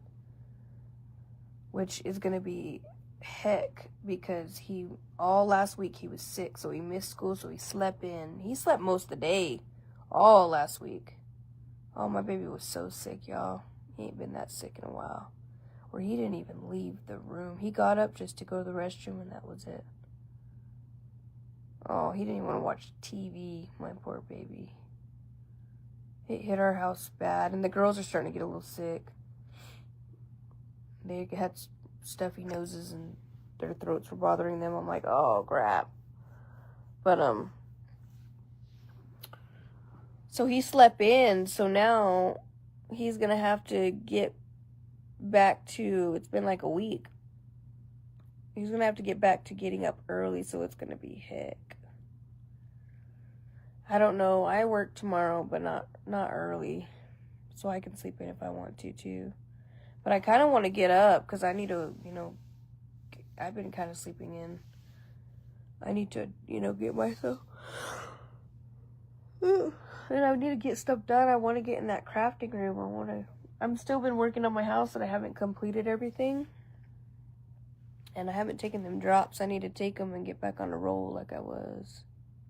Because I want to do downstairs. We have that new backdrop to put on. And I got 2 phone cases I still got to make that they've been waiting a month for. It's my mom's and then one of my friends that I was going to make for them. I told them I'd make them one. But they're like, oh, just whenever, because I had wanted to make them like my personal people. And then maybe after that, I'll get started again and get pushed out. I know a couple of people had wanted a shirt, because we've gotten some new shirt stuff. But maybe then after that, it'll push me, getting it all back together, back down there, and having, I've gotten a lot of new stuff and even a new prints. I need to order some new shirts. Maybe I'll get back in there again, and then I can start taking some orders from you guys,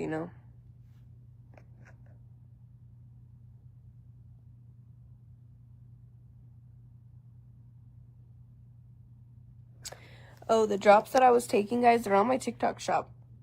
And it starts with the M. Some people call them the motherfucker drops. That's what they call them on TikTok. It's funny, but that's not what they're called. It starts with the M, and they're the only drops you'll see on my TikTok shop. I can't say it, but you'll see them. Look at other people's reviews, but go purchase them through my TikTok shop. I'm telling you, they're like $15, I think. Well, no, I think they're $20. But it's smart just to buy the set of 2 or the set of pack of 3, it's smarter.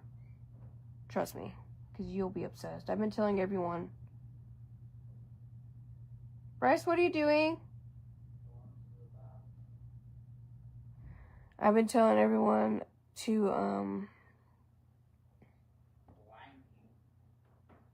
yeah, you should be asleep. I'm the adult. You're the kid. You have school. We don't got school tomorrow. Okay, well, still. School or no school, you don't need to be up. Your health is important too, so no excuses. What was up with the attitude hand movements? What the heck? He goes, But no, I've been telling everyone to get them, and y'all been slacking. Y'all have not been going and getting them, bro. I'm like, what the hell? A couple of you guys have, and I don't know if you guys received them or not yet. And my friend even purchased them. She was like, I got the drops. I've been telling y'all, it, like, man, girl, I have never been able to want to get up and do stuff. Like, I go through phases. I think everybody does. But then I never complete nothing. That's the problem. And then I move from one to the next. And it made my mind so focused and, like, not where it's racing. Like, it was so quiet. And I could focus on one thing. Motivate me where I wanted to do stuff. I wanted to get up and get something done. It made me start it and complete the task. When it took me, like, a week to do a couple things, I got, like, multiple things done in a few hours. It was pretty crazy. And my brain wasn't going 90 miles an hour. I was able to focus on what I was doing. Oh, like, if you have ADHD, girl, get it. If you feel like you need some energy, you need to focus, concentrate, it can help with being overstimulated, get it. They're the only drops on my TikTok shop, sis. Trust me, just do it. Only a couple of you guys, I think, like 3 of you guys bought them. He said, you should be asleep. He said, your health matters too. Quite, Carrie, get them. They will, my brain goes 20 miles an hour. Trust me, I've been telling y'all for literally a week. Yeah, I took these off. I need to take this one off because I got to do a video of different nails. I just got too lazy to rip these ones off. But I'm going to rip them off because I got, like I said, I got other nails I got to do.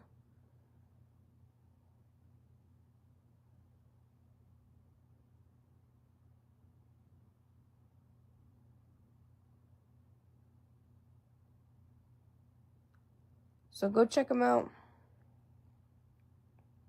Love the side clip.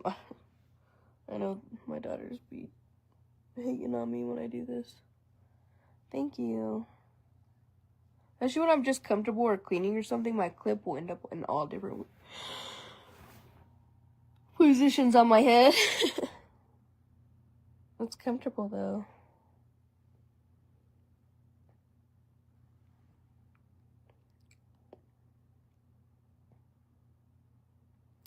Yeah, it starts with the letter M. It's like Mythos something. They're the only drops you'll see on my TikTok shop. There's no other drops. You'll see them. It's like in a blue bottle.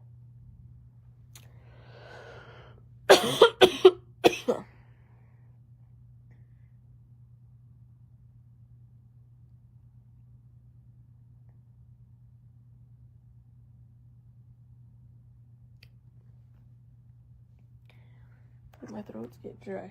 Now it's midnight. Oh my god,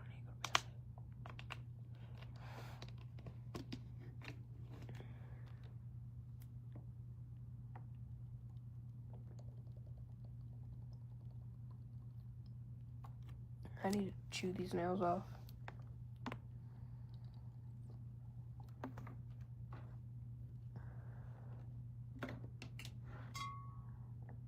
These were cute though this time with adding the diamonds. They were super cute. And I just wasted a whole set by chewing them off. But I need to do those other ones for a video.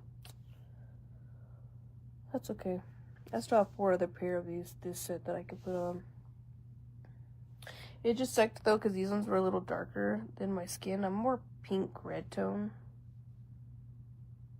So I don't know, I might give these ones away. Or I might use them anyways, I don't know. Who could use these that are more of a darker skin tone than me? Anybody? Yours too. It's comfortable, Hunter. I like to put my clip everywhere. I don't know why it's comfortable. Only if I'm home, though.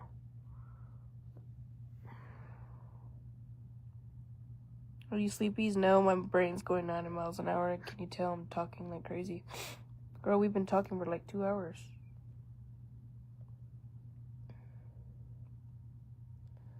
Shh, I should be in bed. Look, I got eyebrow halfway off. I've just been la la la la la.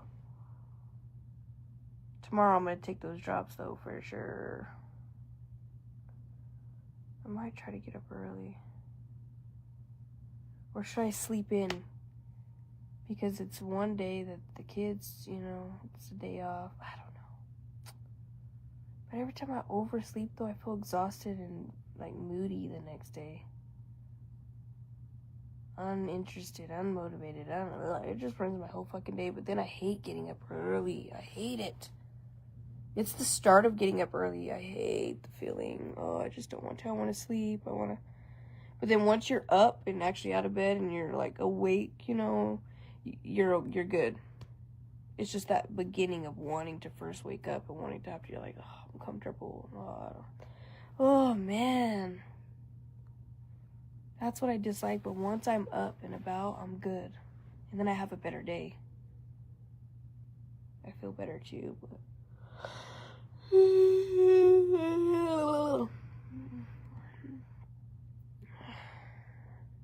If I could just be rich, I could homeschool the kids. I'm just kidding.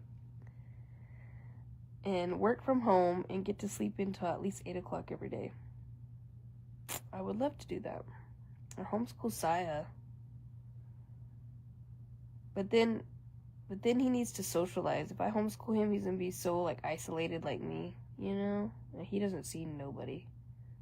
So school's good for him for, you know, being out of the house, having a break from each other, and being around other children, and I don't know, sometimes I'm just like, F it, we struggle so much at the school. We really do. Some people have said that homeschooling was the best thing they ever did. And they have, like, programs here and stuff. And just going back to working from home, but, oh, man, but then it's like, shit, then I never get no break from Saya, ever. Yeah?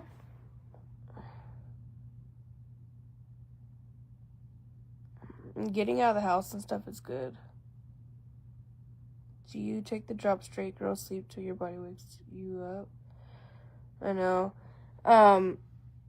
Yeah, you just take them, just drop them in your mouth. They're good. I like them. I think they taste good. Do a whole droplet. A whole thing full.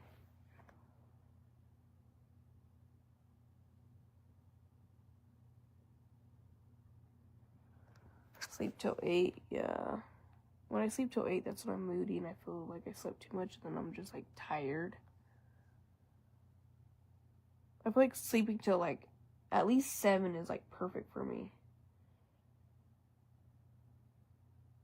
Not too early, not too late.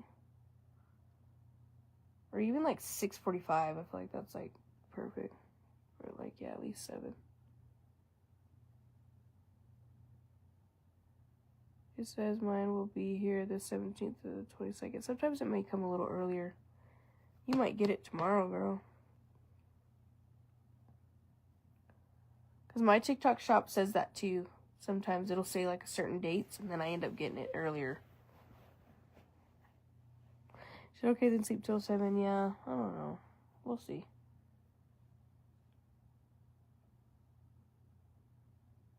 I'm talking too much. I need to go to bed, y'all. It's 12:15 in the morning.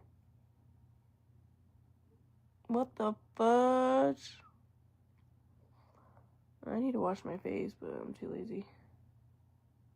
And my nose has still been stuffy and boogers, and oh, I'm so over it. Y'all don't even know that. Oh, having to blow and blow, and it's like snot. It's not like, I don't know, it's like green boogers still.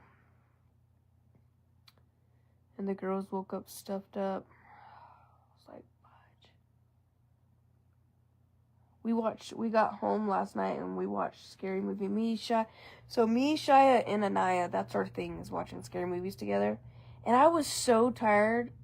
I fell asleep. I could not watch it. And I remember I kept, like, waking up, catching myself to, like, watch it. And I'd be like, what happened? Or they'd say, Mom, and I'm all, what? You ever do that? But you're just like... I felt so bad I was doing that, and I was abandoning them in the middle of a scary movie. They wanted to watch Scream 2, and it was way scarier than the first one. I was like, They were all scared. We didn't get to finish the whole movie because they were getting tired, and then they were getting scared because I was falling asleep. I was like, oh, shoot. I was so hard. So finally we just turned it off and passed out. And we started watching the movie at like 7. We went to bed early. I was so tired. I was out, girl. I couldn't even stay awake. I was trying so hard. I was like... Sai even went to bed early. He was out, too. We were out from the weekend. But that's what we like to do, me and I and Shia, is watch scary movies in my bed. They're the only ones that'll watch it with me. We want to watch Smile. See, I can't even talk because there goes my boogers getting clogged. We want to watch Smile.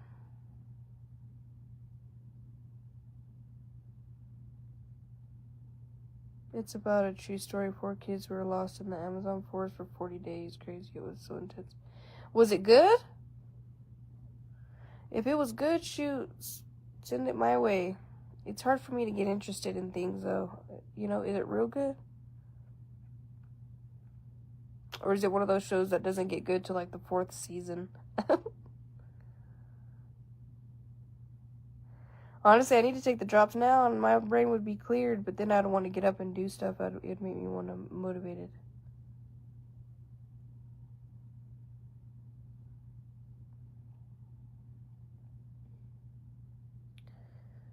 Oh, shoot. I need to watch it then.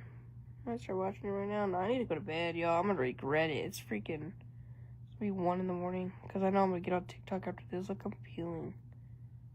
I always peel. Anyways, I know people like to be obsessed with me and stalk me, including my baby daddies. It's so ridiculous. Wish you just leave me alone. Let me live my own freaking life. Jeez. Just gotta bring it up. Or tell my kids, or show my kids. It's like, dude, leave me alone.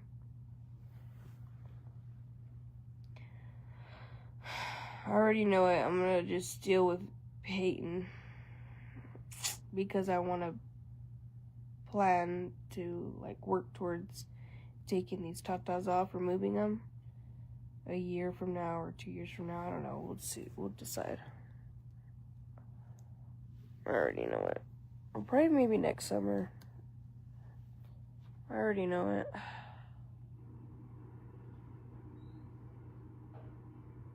The Lost Child. That sounds familiar. The Lost Child.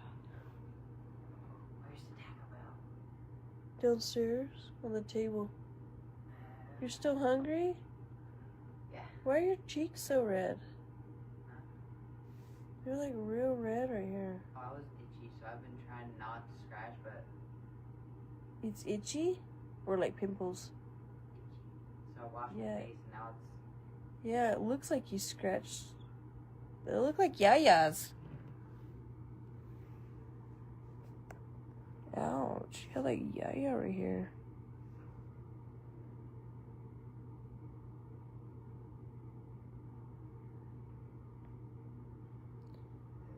Yeah, it's just they stay in your business of what's going on or what decision you make or how you do this or if you spend your money or if you get... It's like, what the fuck?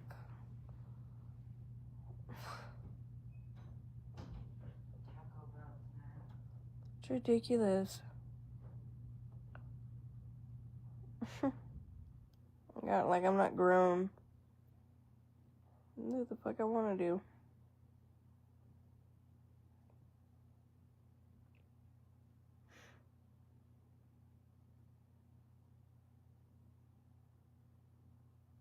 I'm gonna deal with so much. I already know all kinds of T pages. And bad mom of the year.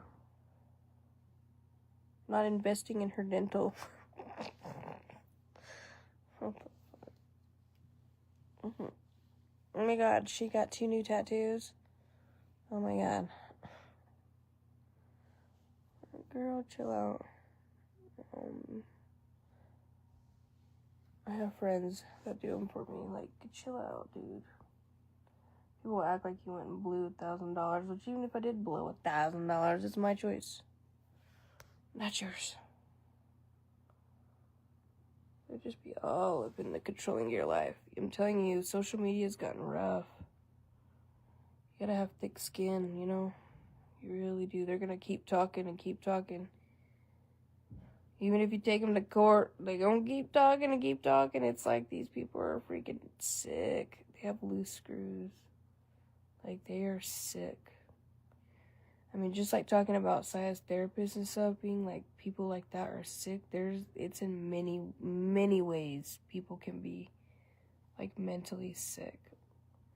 Like, people can be obsessed. People can be, like, stalkers. People can literally be, like, so fixated. Is that a word? On other people's, like, life. It's like an obsession. It's like I don't know. Like, they survive off of it. They get, like, you know, people can be in addiction. It's like an addiction. Like, they get fixed from it. It's really weird. They really do. They get, like, a high off of it. It's weird. Like a satisfaction. It's sick. It really is. People in this world, guys, I'm telling you, you gotta be careful with people. There's some crazy people, and you'll be shook because they know what they're doing, to where you would be like, oh, I would have never thought, you know? That are good at manipulation and shit, playing their part. It's sick. It really is sick. Sickies. Sickies.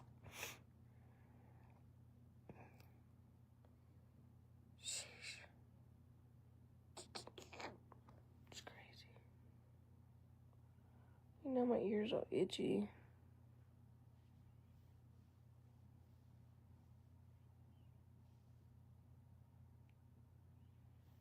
Truly. Scary. Those are the people you have to watch about, because they're probably like low-key, like, freaking serial KILLers. For real. You never know.